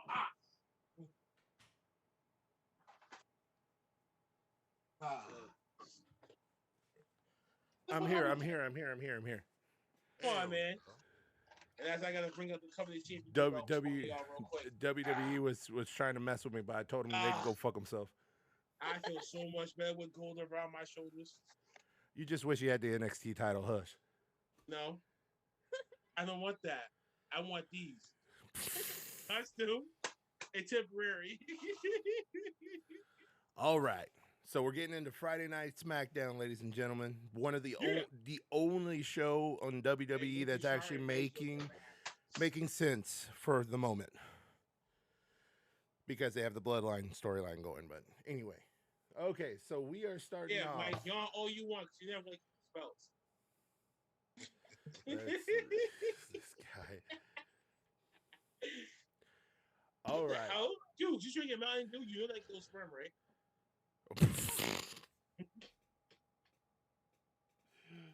Bro. You should have knew better than that, man. What's wrong with you? And that's a whole 2 liter. Bro, that's a whole 2 liter that you just chugged. And when did you start drinking it? You started drinking it like 15 minutes ago? Or years ago. 15 minutes ago. Years ago. Years ago? Okay, so the first match we had, let's see, we had the Street Profits versus the Usos. Oh man, oh man. And it was in the DQ, which was gay. That was stupid. But I don't like this. I don't like this shit. Why? But yet the Uso gets pinned on on the Mysterios with ease. But yet when it comes to the Street Profits, you can't make a firm decision on where the fuck you stand. This is because here's the thing. What's going to set up for the SmackDown's highest biggest finna action. I have a theory on why they're doing the Street Profits like this. Hear me out. Bianca? No. Not because of that. It's because of the situation with the Usos. Now we know. I forgot. It's. I don't know. I can't remember. Josh. His real name's Josh. He has a tendency of getting himself into trouble. Well, I think what they're doing is they're trying to keep the Street Profits relevant, because if one of them gets in trouble again, They're going to take the titles off of them. They're going to put them on the Street Profits again because that was at one point, that was another time when the titles were relevant, is when they were on the Street Profits because they're good. They're good. So, I mean, that's what I think it is that's why they're not doing a definitive loss to the Usos, is because they want to keep them relevant just in case they have to move the titles off of the Usos onto them. I can So see that. I that is my theory. Sense. I think that's what Naomi's there for, but I think that makes sense. He's a grown man. I mean, at the end of the day, if he wants to do what he wants to do, he's going to do it. It doesn't matter what his wife says. No. I'll probably think they'll That's probably true. make. Go ahead. I'm thinking they'll try to make it Street Profits into like the next New Day, and have that rivalry going, because that was honestly that was the best rivalry of the SmackDown division that lasted, was the Usos in New Day. So who's more hyper? Who's the next one that could actually can compare to New Day? Street Profits. And then now you can bring the whole dynamic of the which is kind of brilliant in a way of having both the wives there. You got Bianca Belair, who was the wife of Montez Ford, and now you got Naomi there, who was the wife of Jimmy Uso. Like, now you can actually use that for a whole new lines of heels and faces. Probably turn Naomi heel. Rivalries and storylines that can intertwine with both. Yeah, it could. They could turn Naomi heel, which it could probably rejuvenate her career. Just like how it did with she needs Usos. right now. She needs a heel turn. She needs to go to Jimmy and be like, yo, I need to get in with the program. You know what I'm saying? You know what I'm saying? You gotta get in with that bloodline. Yeah. I really thought it would have been Tamina or Nia. Either one of them would have been perfect for that female role, but I mean, if Naomi worst come to worst, I mean, It makes sense for Naomi just due to the simple fact she's the wife of one of them. Actually, be a Samoan bloodline dynasty. You know what I'm saying? Because it's like, all right, four black guys and one white guy. But also, look, this is where what I see is wrong with that, with what you were talking about, Blackheart. Look at the Samoan family themselves. I mean, you're looking at The Rock, you're looking at Rikishi, you're looking at all these very dominant wrestlers. Yes. But where did The Rock come from? Rocky Johnson, and you know, he was black. I mean, what it comes down to is it makes sense for Naomi to be there and to be in the group once she turns heel, because it's part of their heritage. It's part of the heritage that their lineage comes from. So it makes sense for Naomi to be there. And yeah, it would make just as much sense if Nia Jax or Tamina was to do it. It would make perfect sense. Tamina, in my opinion, should have already done it already with the whole Natalya thing going on. And that would have been a perfect time to take the women's tag teams titles and put them on the shelf. Agreed. They would just disappear. They would just disappear, and Tamina would be in Bloodline. That's how simple it could have been. But you know what? It's the WWE, and they ain't shit. I like that, but I'll put it like this: the kind do take a look at it. Remember, Natalya is part of our family, right? So let's say to me. Don't tell me you're trying to find a way to tie Natalya into this. All right, are you out your mind? Why? No, that would not work. We don't need a female Paul Heyman on the squad. No. They've got Paul Heyman. Yeah, but you would need a female version, and then that'll have to be her role. Because she'll be the oddball out. She'll be sticking out like a fucking sore thumb. No. That would be like Nation of Domination, and they had Owen Hart at one point. That it was Owen Hart, and that was They had the worst. DOA in that bitch too. Death nail. Yeah. They But had no, DOA no, no. in the Nation Domination, and he was temporary. Okay. But y'all remember Will was like Owen Hart and Yokozuna attacked. Okay, why? Okay, all right. Why are we going all the way back to 1995? Yeah, That's the same thing you seeing right now. Hart and the Samoan. But sometimes some of them work, some of them don't. in this situation it wouldn't work. Anyway, moving on after the match, Roman Reigns sends Paul Heyman to go get the Usos. Yeah. And he gets stopped by Caleb Braxton for a promo and is interrupted by Brock Lesnar's music on Paul Heyman's phone. From there, Big E shows up. I love this. I love how Big E shows up and just does this to Paul Heyman. I'm like, please, I would love to see him just all these random things that he pops up and he just messes with Paul Heyman because he has that Money in the Bank contract. It's just like, oh my God, this is gold. WWE needs to do this right or else it's going to go to shit. Agreed. And listen, man, don't turn into a Damian Sandow. Oh my God. Then you have another goddamn problem. And we all remember how the fuck that was. Oh my goodness, yes. Mm-hmm. Oh God, stop that. So, keep. Yes. Okay. So next we have Bianca Belair interrupts Becky Lynch. It looks like they're turning Becky Lynch heel here. They're trying to turn her heel. They're trying, but the crowd's not accepting it. No, they're not. They're going to probably wind up dropping it in the next couple of weeks if it keeps on going. This is why I said they need to just give the rebirth to the to the anti-hero. Yeah. Stick to that for Becky because if she's supposed to be the female Stone Cold Steve Austin, Stone Cold Steve Austin was an anti-hero before a babyface, before a heel. I'm sorry, I don't give a shit. From 1990, I would say like late 7 to the 2000, 2001, the transition over before he came back after the neck surgery. That's when he definitely he was the babyface. He was an anti-hero and it worked because he hasn't been done before. They need to keep that energy when it comes to Becky Lynch and not turn her heel. It just don't work because I don't see her talking, like a heel. And right now, if you're the moms are gonna be baby faces anyway.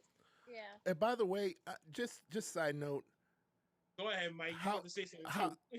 How good Becky Lynch actually looks coming off of post pregnancy. I gotta give her props for that. She looks amazing. Big props on that. I've seen worse. Listen, you know how many all these Hollywood bodies after childbirth they still got Beyonce, even though that she had a surrogate, so that makes no difference. Yeah, I was about to say. All right, Mike, what do you guys say about this? I was just gonna say the Becky thing is interesting because I feel like I don't know if you guys remember, but when she got pregnant, they were doing this with her. She was starting to get very cocky. She was getting very condescending. You remember she had the jacket with all the girls' logos on it. She was crossing it off. She was calling right before she left. She was already calling herself the greatest of all time. Yeah. And she was getting very heelish, like cocky. And I was like, oh, they're gonna try and flip it. And then she got pregnant. She left. So you think they're gonna try to bring it back? I think that they're doing that again, and I wouldn't underestimate her going. I do think it is kind of working because when she comes out by herself, everybody gets excited and they cheer. But when she was talking, you could feel the crowd kind of not rocking with it. And I'm not rocking with the heel shit then. That just shows you right then and there. It's like the crowd's conflicted. If you cheer for one, if you're walking down that ramp, and then you go in the ring and then you do a promo and it's different. She needs to stick with the anti-hero gimmick. She cannot that's a total go tweener straight. Right there. She cannot go straight heel. When Bianca comes out, the crowd is firmly beyond Bianca. She's this is She showing now me that's a that baby. Bianca is more over than I thought she was, because she is really Listen, the we all know that they did her dirty, and you can feel the underdog. You got done dirty. We want you to get it back. Like Yeah. she hasn't lost any momentum. No, no. So She could that afford is that the- loss, unfortunately. Exactly.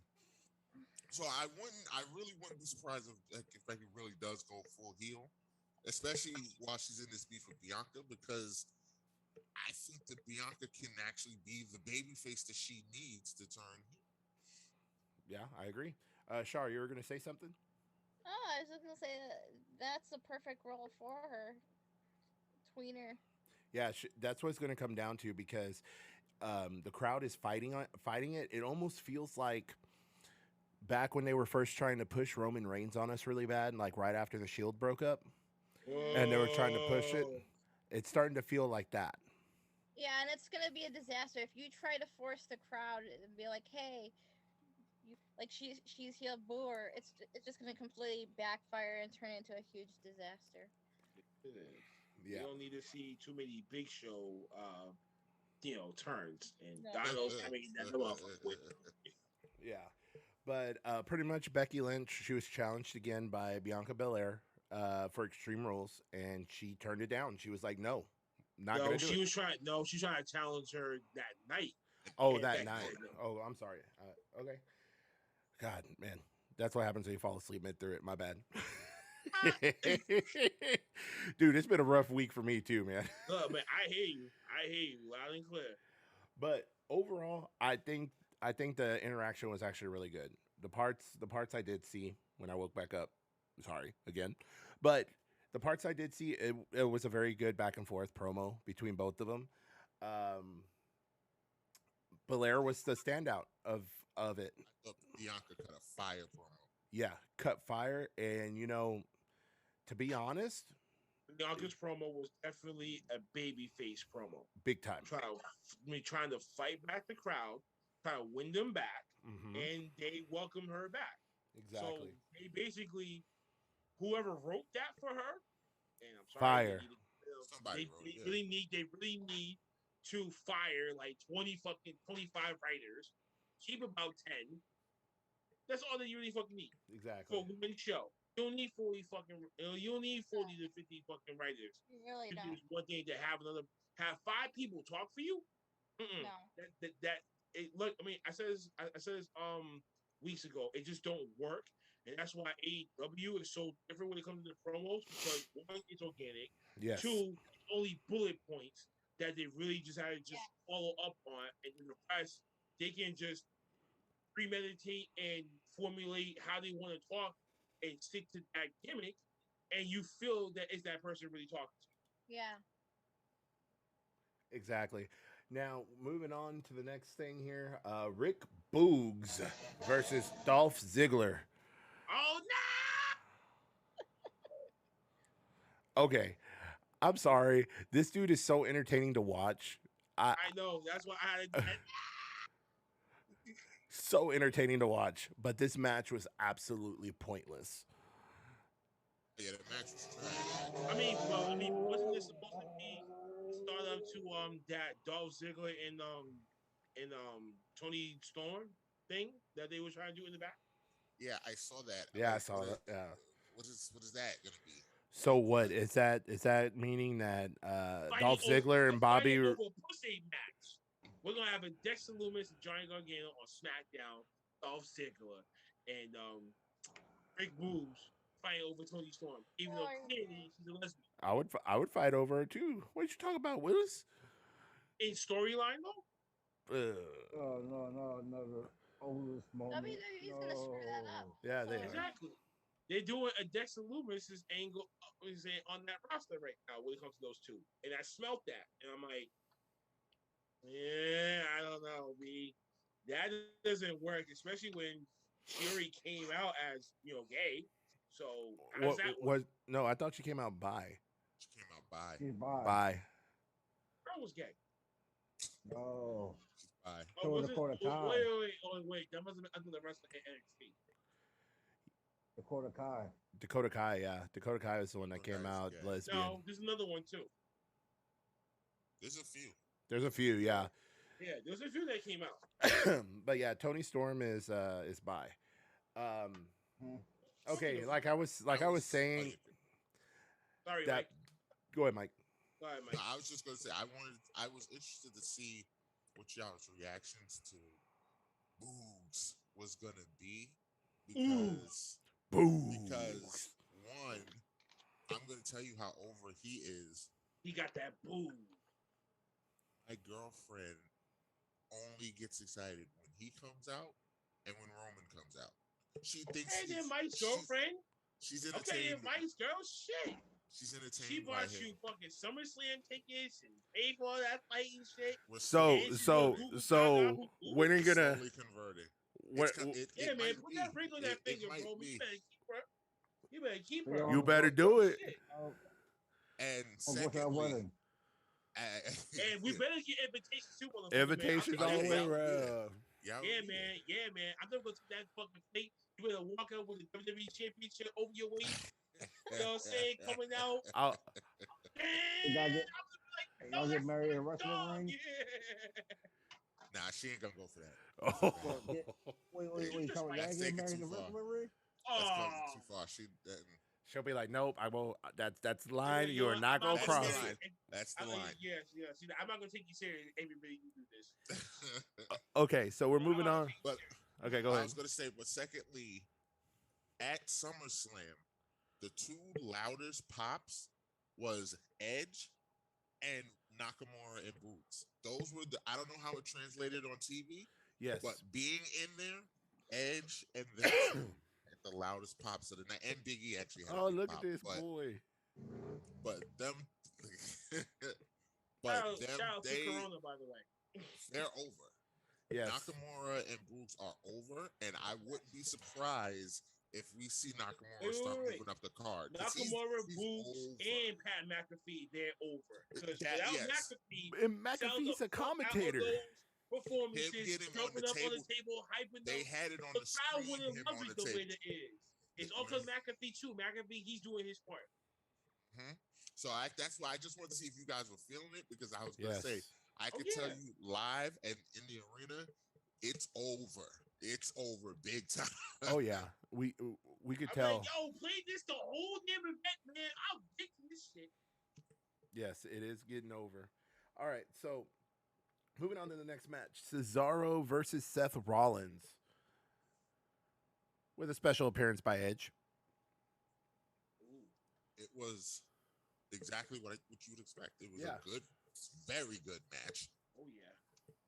It was a little weird. I wasn't surprised that Rollins went off after the match. I was surprised that it went as long as it did before Edge came out. I If you're figured gonna let Edge come out, then let Edge come out. I figured the match would have been a lot shorter. Edge was actually still there. I didn't think Edge was gonna be there either. I thought he was already going to be gone, and then they'll bring him back later on, type shit. But thought the same thing. They want that match to I think- Target to be the sellout. And shout out to the Job and Tears podcast. They're going to be there in the building. So I'm jealous of that. But, kudos. I think what it is I think he's coming toward the end of his time that he's going to be there, and he's going to take a break here pretty soon. But I think they're going to run it back again with him and Seth Rollins, and then he's gonna take a break. That's honestly what I think is going to wind up happening. But This is why at Extreme Rules, you might never know. Seth might actually try to poke out Edge's eye and then incapacitate him.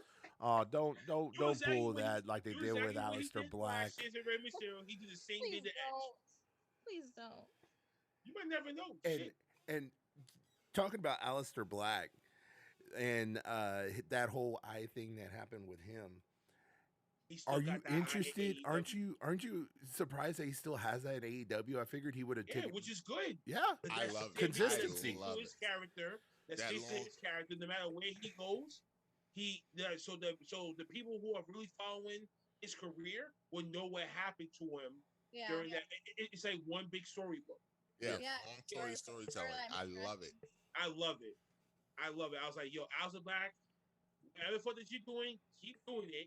But when it comes to the smaller fishes, squash the motherfuckers. When it comes to the Yes. mid card, give us a good 10, 12, 13 minute match. Yes. Comes to the main Agreed. event, you gotta give us like 5 minutes. Yep. All right, but anyway, we had it was a good back and forth. It was decent, but like Mike said, I'm surprised it went on as long as it did, since Edge was going to get involved. Also, too, we might be looking at a potential injury of Cesaro as well. And I noticed that at the end of the match, it was a little, not the end of the match, the end of, the segment that Cesaro was kind of, it didn't look like he was selling. It looked like he was really, It looked like, yeah. uh-oh. Yeah. And that's terrible because, I mean, all he needs is like a couple good matches again, and he can be back in the title picture. Yeah. And if he has an injury, It's gonna good luck. He's going to be on the same Let's level hope and as pray that Finn Balor. Is not longer than what we're thinking that it could be. Let's worry that it's just something that's small that can be healed up in a few weeks, that he can come back and go after Seth Rollins again. He can rejuvenate that rivalry again, and then they got something to fill in the blank for the mid card. Yes. Otherwise, why would you let Cesaro resign? Exactly. If you're not gonna do nothing with the guy. Exactly. But you know what, too? If he is really injured and he goes on the mend, I would not be surprised if WWE gives him his future endeavors. That would be wrong.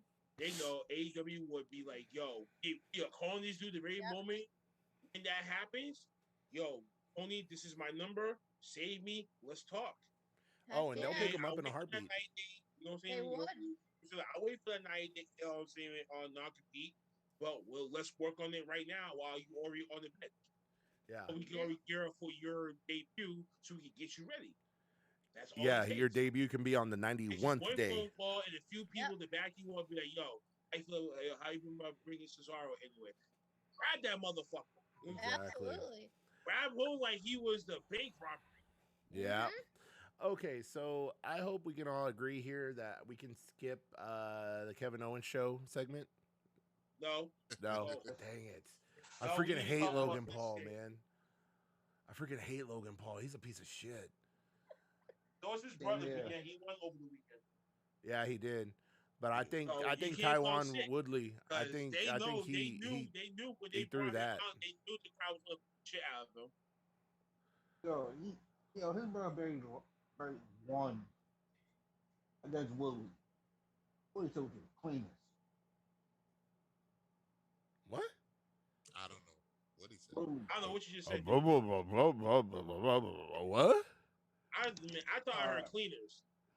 I'm talking about Willie. Yeah. Willie beat the brakes off his brother. Like I said, I think Woodley took a dive. I think he got paid to lose that. We're gonna have to talk. We're gonna have to talk about this off air because Yeah. So I saw something different. yeah.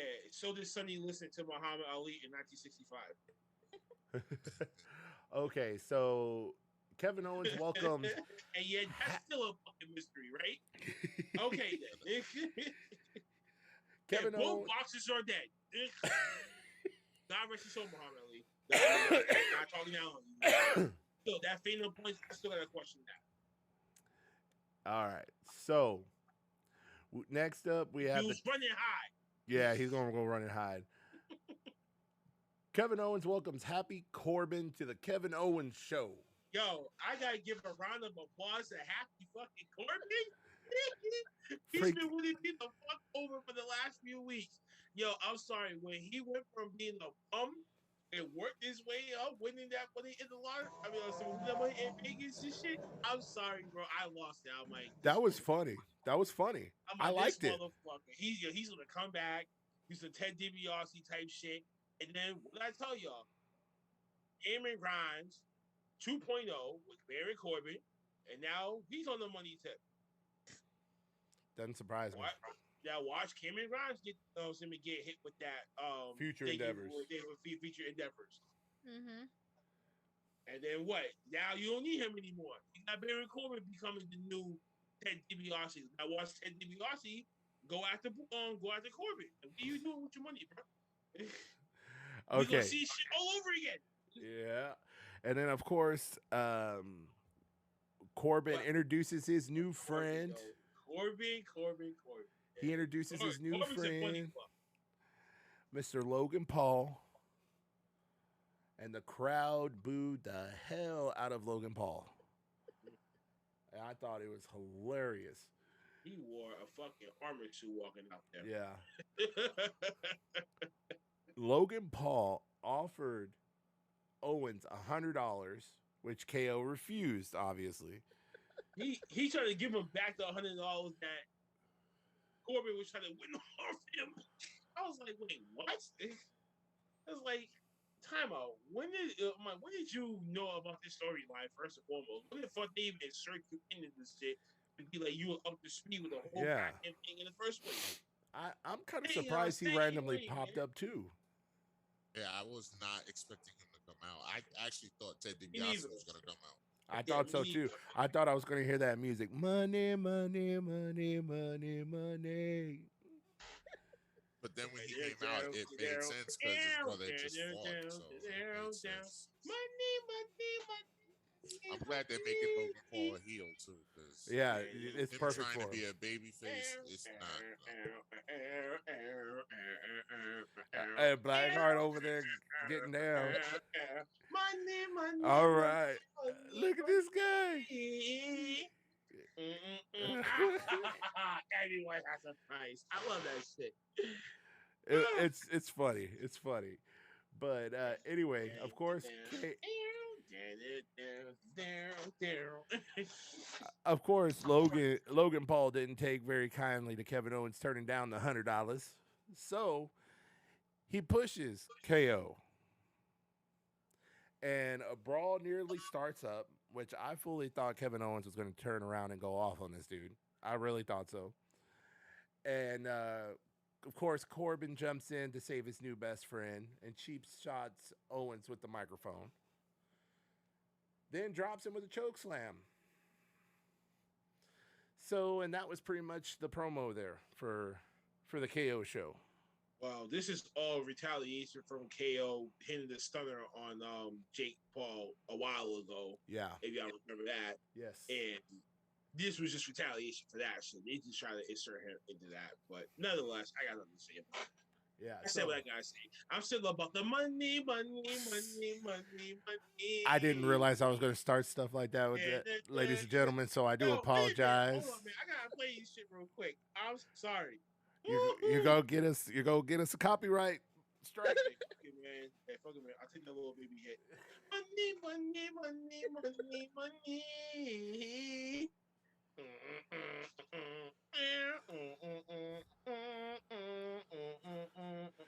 Oh man. Jeez. While he's over here reminiscing about the $1 Million Man, Ted DiBiase. Shut up, man.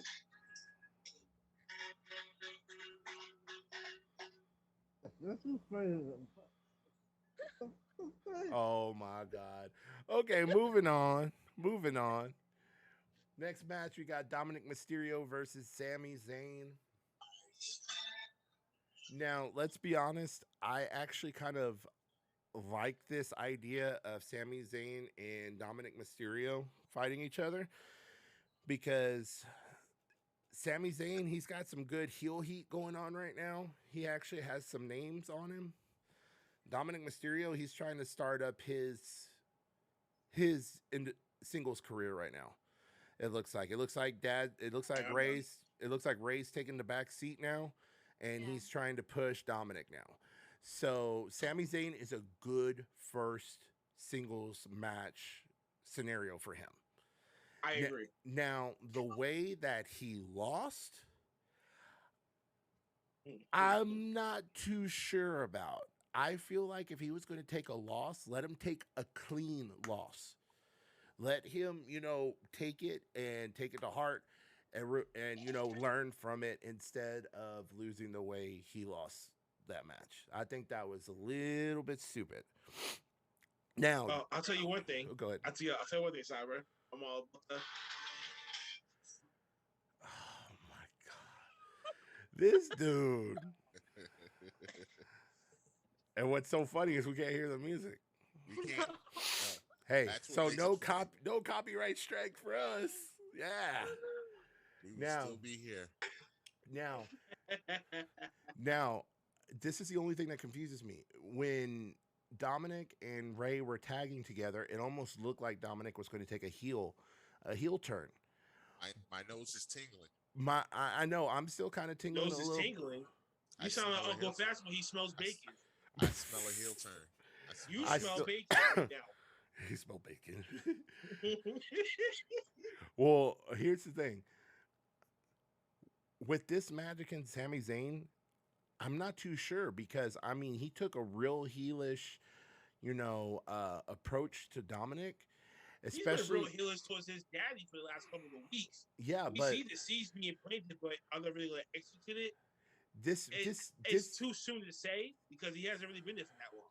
yeah, and plus too, this shows something completely different than what they were putting seeds in our heads about, about him turning heel because the way that he had Dominic hung up on the second rope, and Sami Zayn was on top of him, and Rey Mysterio was standing in front of him.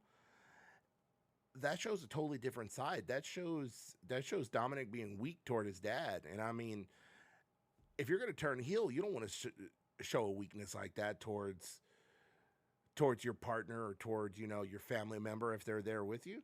That it's showing the complete opposite. So I'm not too sure if he's going to still do that heel turn or if he's going to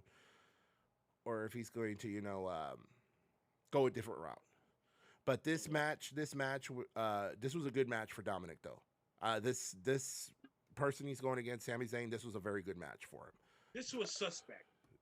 Suspect? Why you say that? This was suspect because of what you just broke down to me, and if I had to really break down and not about the money, I'm not doing that. Gotcha. Anyway, so because the last couple of weeks we seen Dominic being resistant towards Daddy Mysterio. Now we look towards this match, him out there by himself. What's he going to do? Think about all the teaching that your dad had taught you and apply it in the ring. Has he done that? No. Otherwise, the one that got in match. So something in him is saying to him, I still gotta do things my own way, shit like that. You already got him trying to coordinate that in the ring, which resulted in this loss to Sami Zayn, which is a good opponent for him, by the way. So that's what made him more believable. Otherwise, I wouldn't see him doing anyone else. So, but what I'm thinking is going to happen next. He's going to win the next match, but after doing like a heelish move and saying like, "Oh damn, I done it by myself, but I did it my way." And that's going to get him conflicted. Like, well, what am I going to do? And then you're going to start seeing him slowly being distant to himself, and boom, that's when he's going to start acting real heel. Like, okay, now I can branch off and do it on my own, don on my own mask, and I'm a new Mysterio. Yeah. Okay. I'm going to feed into what Blackheart was doing earlier, only for a few seconds. What, that one? Yeah, you're gonna hear it on the recording, but yeah, I just played it for a little bit. I'm like, that's enough. I'm not going. I want to do less than 10 seconds so it doesn't hit us. Hopefully. Okay. So anyway, overall, Sami Zayn won that match. I think it's a good opponent for him, but I think they need to run it back. I think Dominic needs to either lose again and lose clean, or else he needs to win and win in a heelish way. Those are the two things. I think they need to run that one back because I think it needs a little more time and I think it needs the right outcome. Getting to the main event of the night. Main event. Whoa. What? Whoa, what? What? Oh, you said whoa. I was like, what did I do now? I said, whoa. I was like, no, I was getting ready for that. Oh, okay. All right, main event. We got the Universal title match. We got Finn Balor versus Roman Reigns. Y'all hating on me because of what I said Friday night, but I'm going to say it again. But I'm going to wait until we get done going over the match. Okay, so of course we know Roman Reigns winded up, retaining the title, obviously. Yeah. The Usos, of course, the henchmen, they attacked Finn Balor before the match. Put him at a real big disadvantage right at the bell when the match started. Of course, sticking with the bloodline, sticking with the heelish stuff,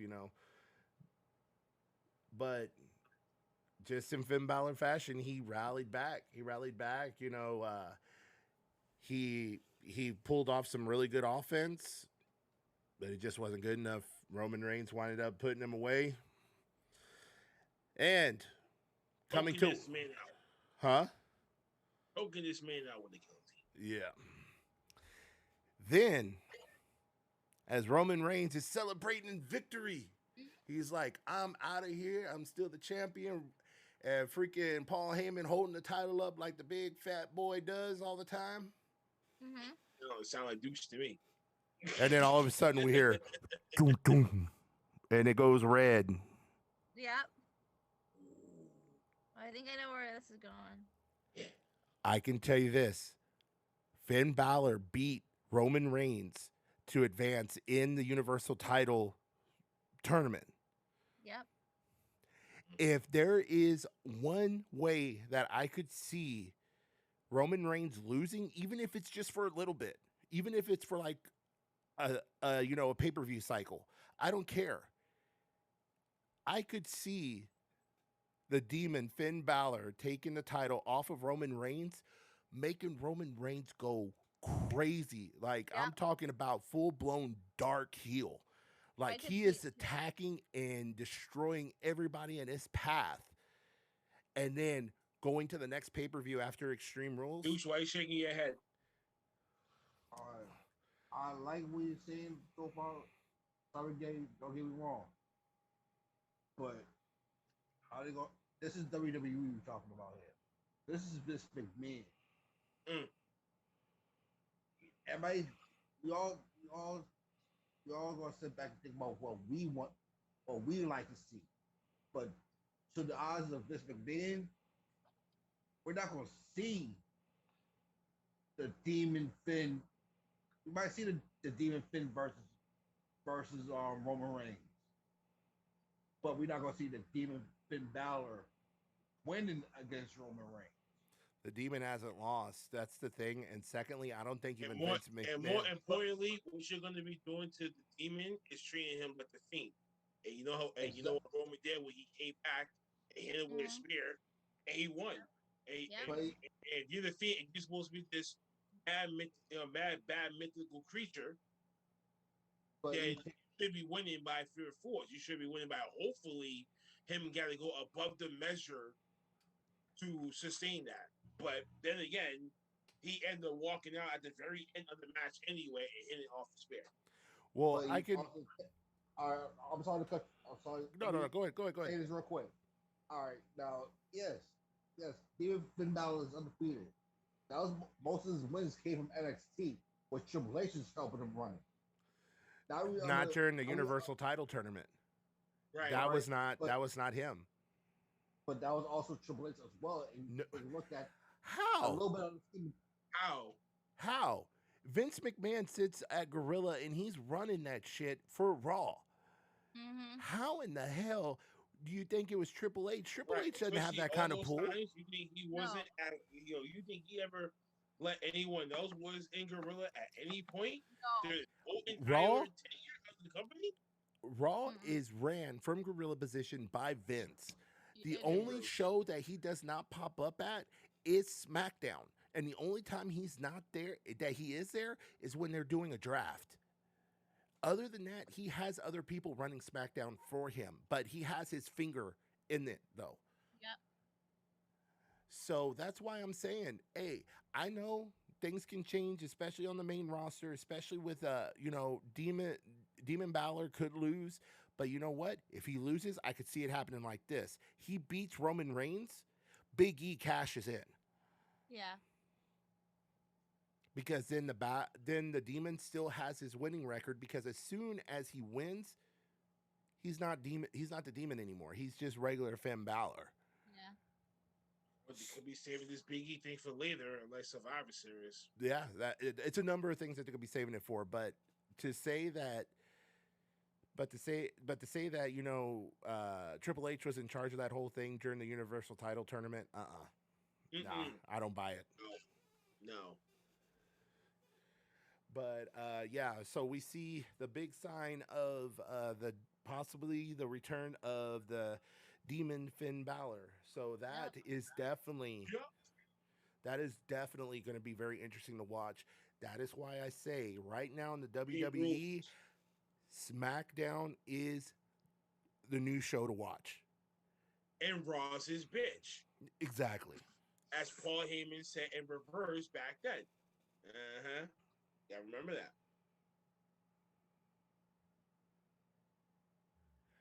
Okay, yeah, and I mean, we don't know what's going to happen from here. We're going to have to see what happens this coming up Friday, because you did see a little bit of fear as SmackDown went off the air. You kind of saw that look Roman Reigns had on his face.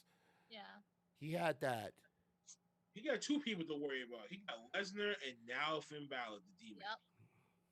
So he's getting hit from two ways now. Yep. And I love that they're doing it. I love they're doing this to Finn Balor, because I'm sorry, but he went down to NXT. He revamped himself. Yeah, he did. And he came back, and they're actually trying to do something with him, which Right. I was So nervous. They got to keep up that momentum with him. Otherwise, it's going to be another failed experiment again. Yeah. So crossing our fingers, hoping. Crossing our fingers, hoping. Also, I think that he doesn't get injured either. Yes. Okay, so that is SmackDown. Last show of the night, guys. Last show of the night.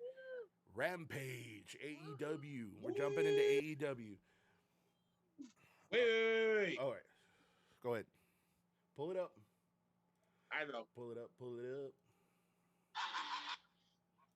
Oh, God. I said pull up the show info, not that. Oh, man.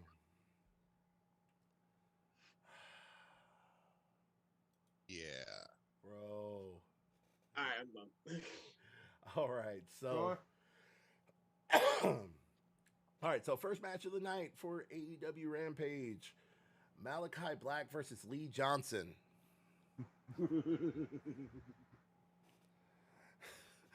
All right, man. So Lee Johnson, of course, you saw when he was coming out, he was wearing that weight belt, trying to make himself look like Cody Rhodes. Like Cody Rhodes. He needs the big old neck tattoo right here.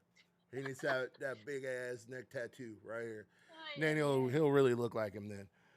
Damn shame.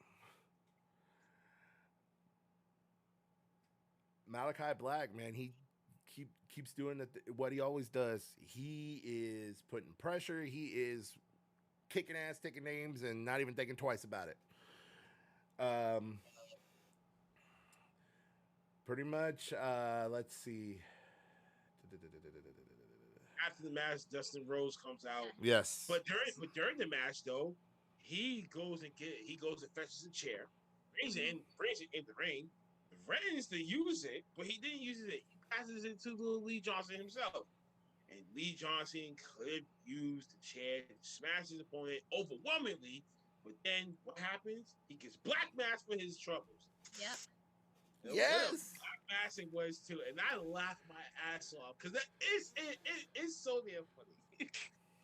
I loved it. After the match, Malachi Black was going to use the chair to furthermore do some damage, and Dustin Rhodes comes out to make the save. Malachi Black retreats, which is going to set up to the next match between them, which is Dustin Rhodes and Malachi Black, as has been announced for AEW Dynamite next week. Mm-hmm. That will be an interesting match to see. That will be. Oh, great for Malachi Black. Great seller from Lee Johnson. Even though he got some offense in, which is pretty impressive. Not too many people have been getting offense in lately on Malachi Black either. Knowing that the Nightmare Factory are breeding wrestlers, so you guys respect the quality that they're bringing to the table, And now, are we gonna have this argument between the Performance Center versus the Nightmare Factory? Y'all can be the judge of that. Exactly. But wrestling is wrestling. Just respect the sport. I got nothing else to say. Yes. Okay. And I am the wrestling critic, and God, wait, what is it? What? I'm the wrestling critic. Wait, I'm the wrestling critic. I watch it so you don't have to. Whatever. Oh my god. Okay. All right. We got him trying to cut promos over here. All right. So I'm the wrestling critic. I watch it so you don't have to. There we go. all right. So the next thing we have is Miro and Eddie Kingston showdown. Oh, I love this. This was actually really good. I actually these nuts. That's all I gotta say. Dude, if honest, Miro and Eddie Kingston's promo was 5 fucking flames to me. I'm sorry. it was good. I love both. I love both guys. You know what I'm saying? Like, even though Eddie Kingston, it took me a while to get used to him, and I already knew about Miro, from another company. We ain't gonna take that here. But combine those two together and just giving certain, just say, go out and just make this promo work. Yes. Me and they really put their faith in these wrestlers when it comes to that, and they really do it. Yeah. And you see that wrong here. And I said, Miro, I'm on Miro's side with this. But when Eddie Kingston came out and he talked this shit for a good few seconds and redeemed these nuts, I'm like, oh, I'm on your side on Sunday, man. I'm sorry. Like, yes. He's nuts. Like, you straight hook with me, man. I'm rocking with you. And goes in, goes for the tap. Miro, Miro flees. I don't know why you even tease them and say, you know what, you want this work coming in the ring for, and then you flee. Like, that's stupid. But other than that, this whole fight, this whole thing was 5 fucking flames. And you know what? I really wish I could get decision when I make my picks tomorrow anyway. So I'm already gonna be in the bind looking at this match. I'm like, you might never know. I really like the shirt because of Charlene over here. So I really like the shirt that Eddie Kingston came out with after that promo. Oh yeah. The only problem is I wish I could get away with wearing it. But unfortunately, I won't be able to because of my day job. So I won't be able to get it, but I could wish. Because that was freaking hilarious. I love it. What? All right. So next we have the handicap match of Jamie Hayter and Reba versus Chris Statler. To be honest, Jamie Hayter got cheeks. Yeah. I saw the memes. Secondly, Chris Statlander is growing as a fucking star for that division. He really is. I gotta give her the applause for when that the spot that she did with one on top and then she carried the other one. Mm-hmm. So like that leg strength, the power, and I'm like, oh yeah. Oh, the leg strength, the fucking power was the thing, fucking beauty, and I was like, is she going to be in the Battle Royale tomorrow? She's facing Britt. No, she's facing Britt. That's right. I forgot. So she, why did I forget that? Yeah, she's facing the Minions tonight. Anyway, but when it came to the ending, how the fuck she executed that little move, that little submission move, the full body flex, I was like, I love that. Like, ooh, you won me over with this shit. I'm like, yes, I love this new moveset that you're doing. Oh yeah. This shit, I'm like, this whole match card, I'm like, to be honest with you, I don't even give a shit who wins. I don't even give a shit who wins the OTC on one. I'm just gonna sit either on my laptop or watch it from my phone. Or watch it in that Discord joint.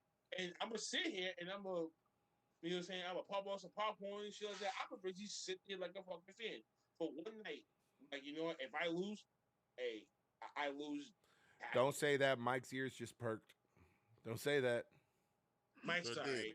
I feel really confident with my picks too. Mike's alright because he got no neck break. All of them except for one of them, but I feel really confident with my picks too. So.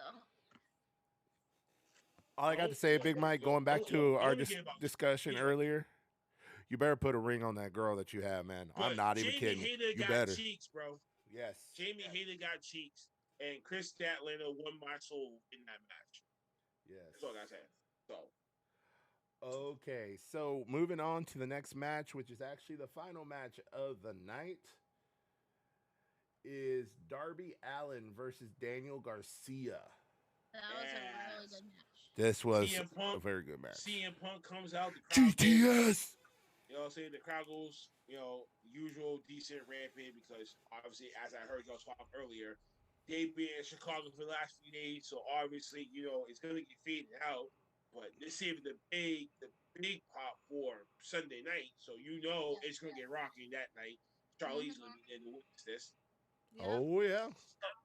Looking forward to it. Ah! Anyway, so CM Punk comes out, he jumps into the crowd again. Some guy try to offer him a drink. He looks at him kind of sideways. If you beat that, don't goes back over. He goes to make his rounds. Goes to the announcer's table. Match starts. Great match. Great main event for Darby. But great main event, as I said, for Daniel Garcia. I told you about him. But the one thing I gotta say real quick, with the whole Mark Henry previewing the main event before it. I love it. I love it. I love it. I was like, yo, they need to keep that formula for him right there.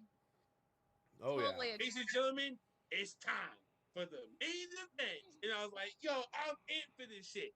They need to bring that aspect back to professional fucking wrestling. Totally agree. They need to make it feel like this match, the main event, is gonna rock the crowd. You're gonna get the most energy out of this thing. You're gonna get your money's worth, and you're gonna have a great fucking time. Exactly. Yeah, give it that fight feel. They need to do that with every wrestling promotion. I mean, like the whole professional sport, like itself. They need to have. It should be a like, new split comedy, standard. Have the main event Totally. New guys standard. split screen, doing the promo back and forth with each other, and let's go. It's main event. Let's you're saying let's get the shit rocking and fucking rolling. Bring that atmosphere back to professional fucking wrestling. Absolutely agree. Woo! That got me hyped just now. Drink to that. Yes, sir. All right, and that is the go home show for AEW for the pay-per-view tomorrow.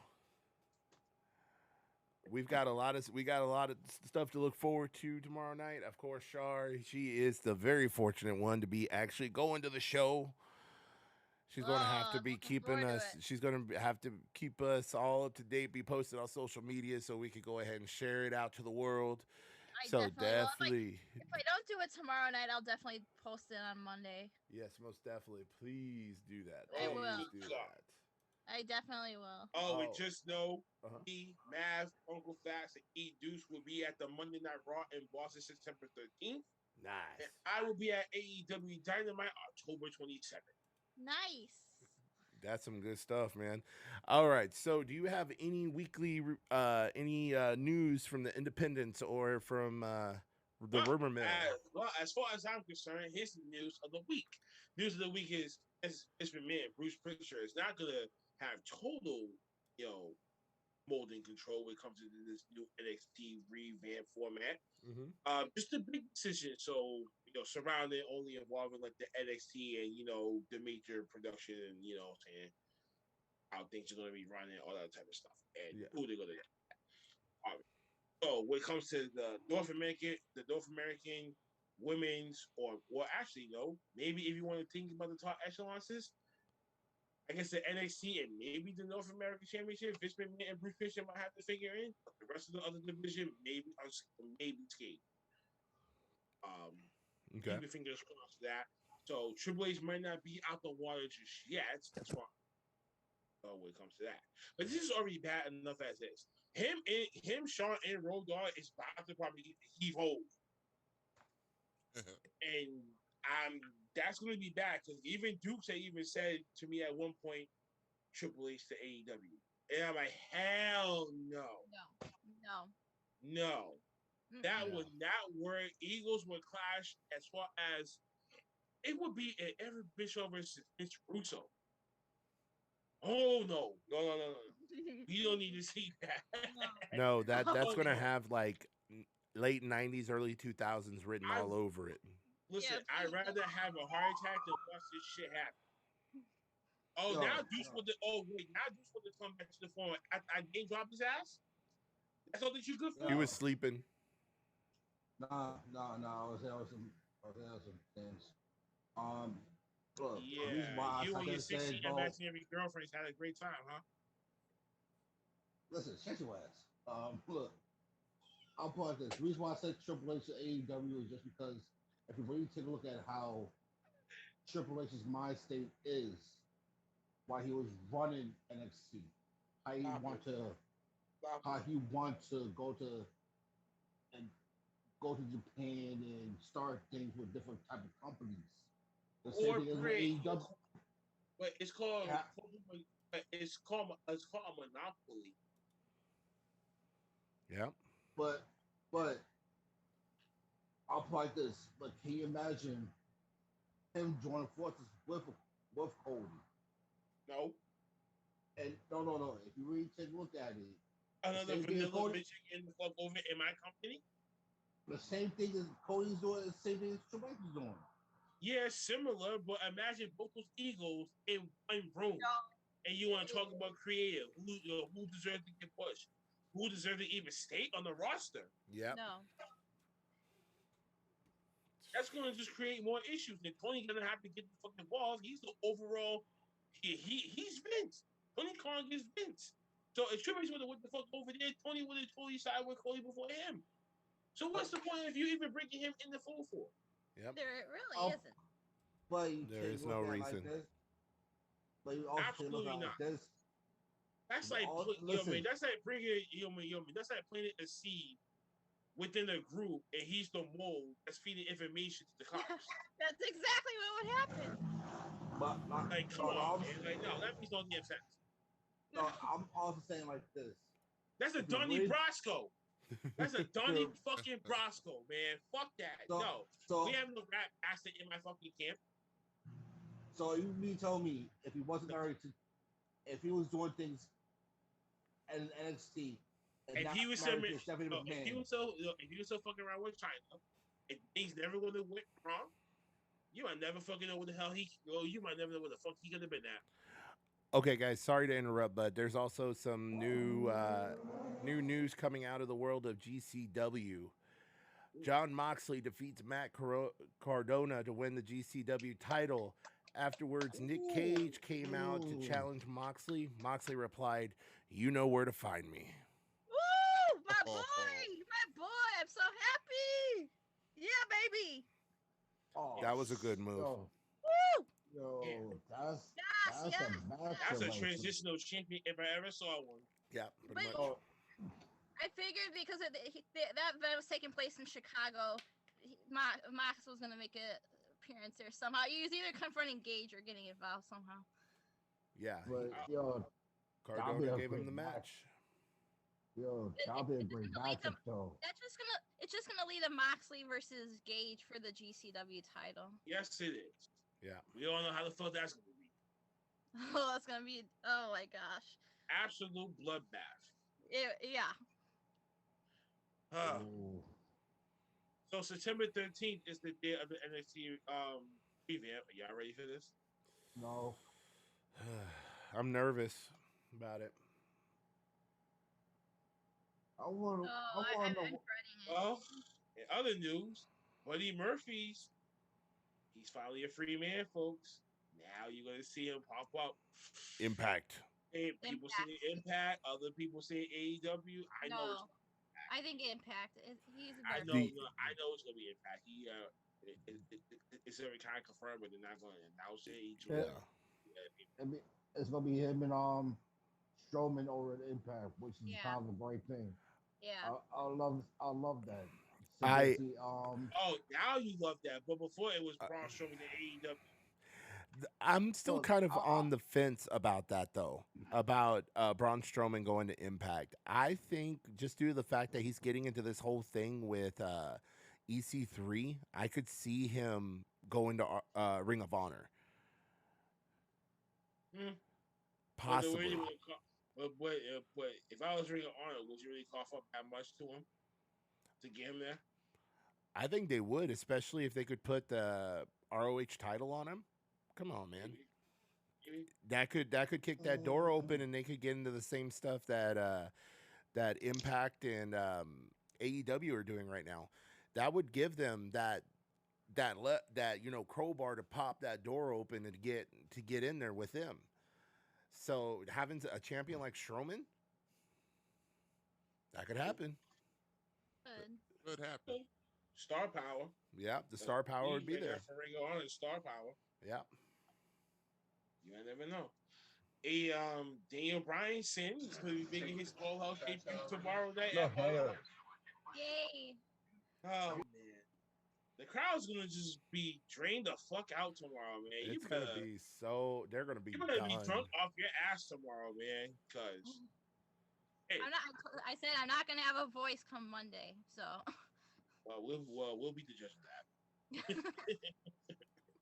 that. Other news that I can think about is oh damn. No, everything's just been about AEW lately.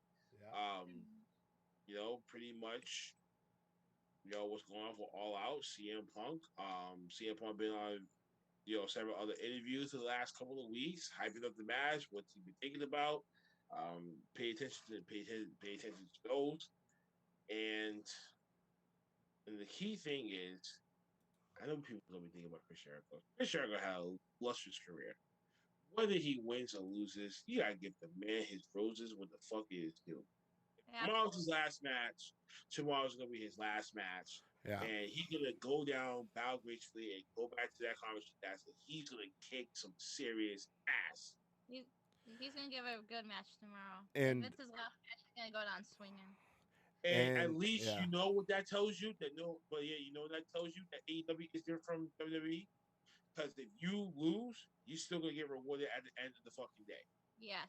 Yes, exactly. Right? You losing your way out the door, Mm-hmm. and then when you go to another location, you're gonna be having less value from what you came into. Yeah. Yeah. At least if you would have walked out the door and said, AEW, I'm fine. I'm like, I'm done. You go to New Japan instead. Yeah. Even though, he can be a full-time or a part-time wrestler for them. Yeah. And he can continue on his legacy there. Yeah, he could. And he can up his value too. Mm-hmm. It's all about how you value yourself.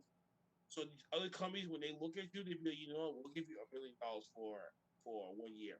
Cool. I'm me the fuck up. How many days do I got? This many days, exit and third. Maybe if you give me on certain pay-per-views, let me be at home. I got this other stuff done. He got full-fledged power to do whatever the fuck that he wants. Yes. And take it the fuck too. That's the point. That's what most wrestlers try to fucking do. Yeah. I think Paul Strowman tried to fucking do. Paul Strowman, and there's a few wrestlers out there, this is what CM Punk even did for AEW. In order for AEW to cash out whatever the fuck that he wanted to do, they're going to give it to him. Mm-hmm. Whatever the fuck that it takes, man, no, we want you here. Yeah. That's how badly they want it. That's how badly that they want Daniel Bryan. That's how badly that they want Malachi Black.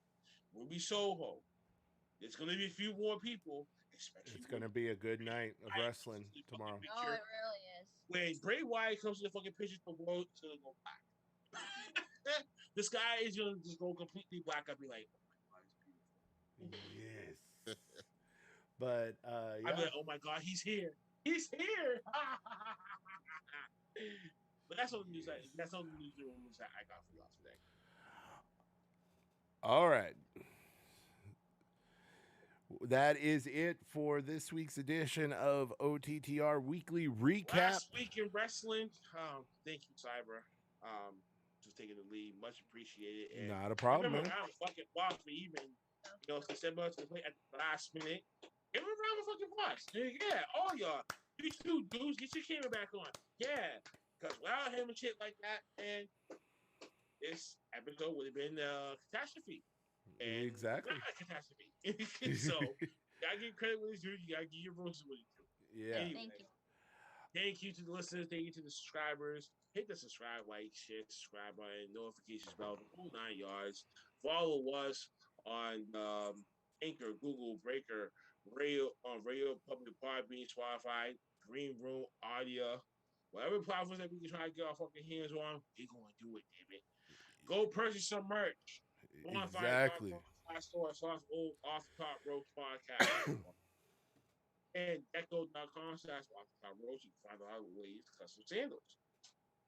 Nonetheless, ladies and gentlemen, Star, Mike, fuck the both of you. It's about my championship belt over here tomorrow night. It's going down. We'll see. It's going down. I'm gonna stack you, okay, like a stack of fucking pancakes on my breakfast plate. Yes, you too, Mike, with your no neck. Oh You shit. tell me your no neck, but I don't need your no neck right now. Shaw, you're the only front that I got left. I beat Mike before I can whoop his ass again. I'm not worried about it. Like I said, there's only one pick that I made out of all my picks that I'm not. That's gonna be. Listen, man. This is like the Mighty Ducks 2 final shot scene, the shootout. Shooter McGat, Shooter Gun. Gunner is over here. Triple D glove sign. What if he does his 6-9? His face is just a go for glove. That's what it's gonna be like tomorrow. When it comes down to their last pick. If you know it, I know it. This isn't a promo. This is a spoiler. Oh my gosh. No. I'm just gonna Yes. move the curtain for And all of our I am fans done. and let you know that he took that from what I put in the group chat when this was announced. I told him that I was going to beat him, and it is not a prediction, it is a spoiler. I just want to let everyone listening know that he is a thief.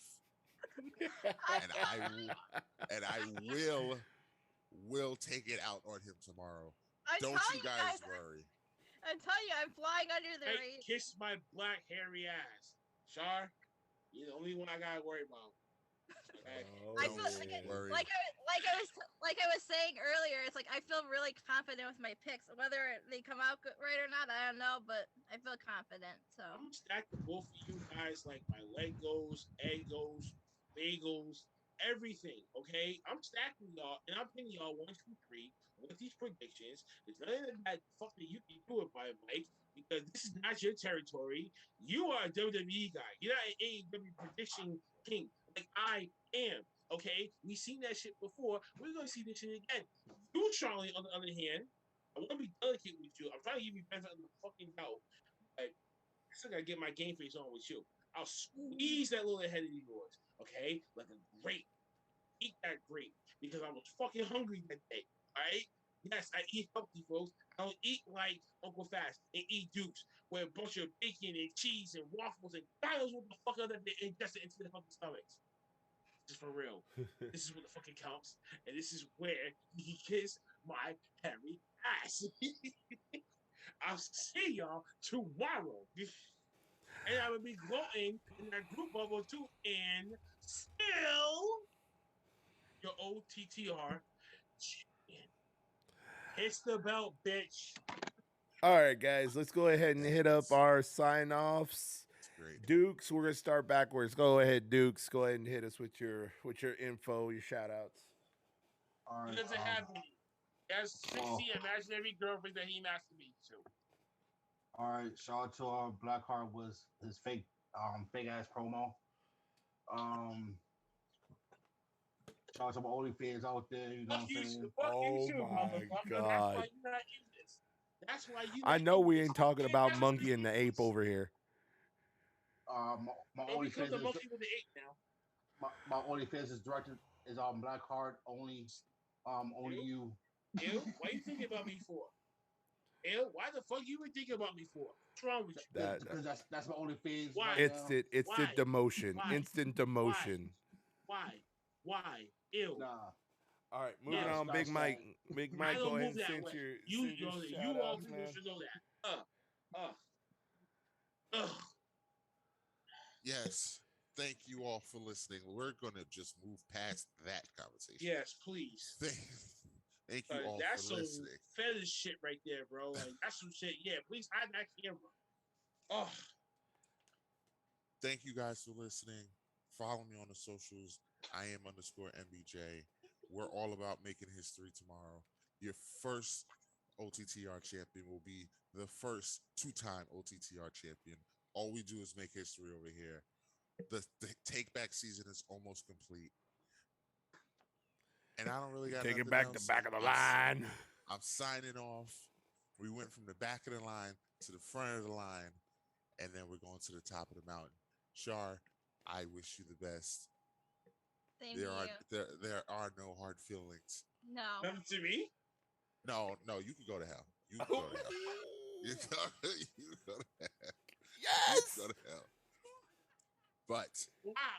I We can go are- to hell. Fine then. I'm taking the both of y'all with me then. we are Take Back season is coming back. Follow me on the socials. It's great to be back.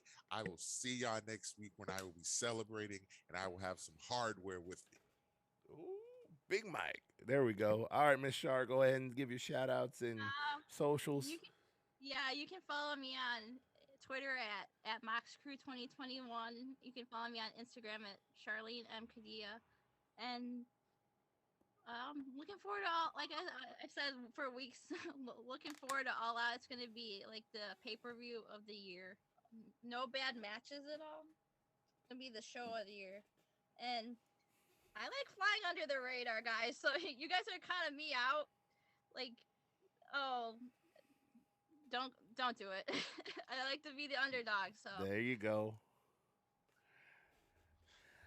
All right, guys. Thank you so much for tuning in. I do appreciate. Listen, man, fuck this, man. I'm taking this shit over, man. I'm ending this. We are wrestling craze. We watch it, so you don't have to. Fuck out of my face. Both of you motherfuckers. Both of y'all, use with your whack ass fucking camera. I am because you got some weak fucking fetish against me, which is fucking weird as fuck. Cyber, you my dog. End this thing now. All right. Well, guys, we'll see you next time. We will see and we'll look at the aftermath of the pay-per-view. Next time that you're gonna be seeing this, you're gonna be seeing this still over my damn shoulders. Can I say one more Sorry. thing real quick? Go. Dynamite next week is basically gonna be John Moxley's homecoming show. So not only is it All Out Fallout, it's Mox's homecoming. So All right, guys. Well, again, thank you so much for tuning in. We do appreciate y'all.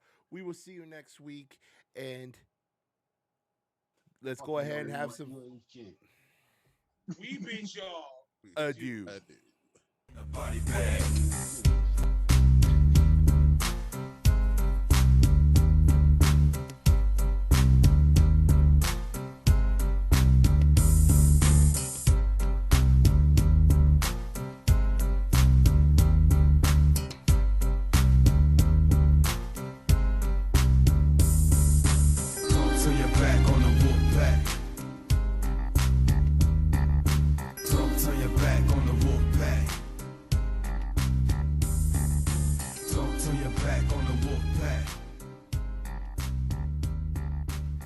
Turn your back on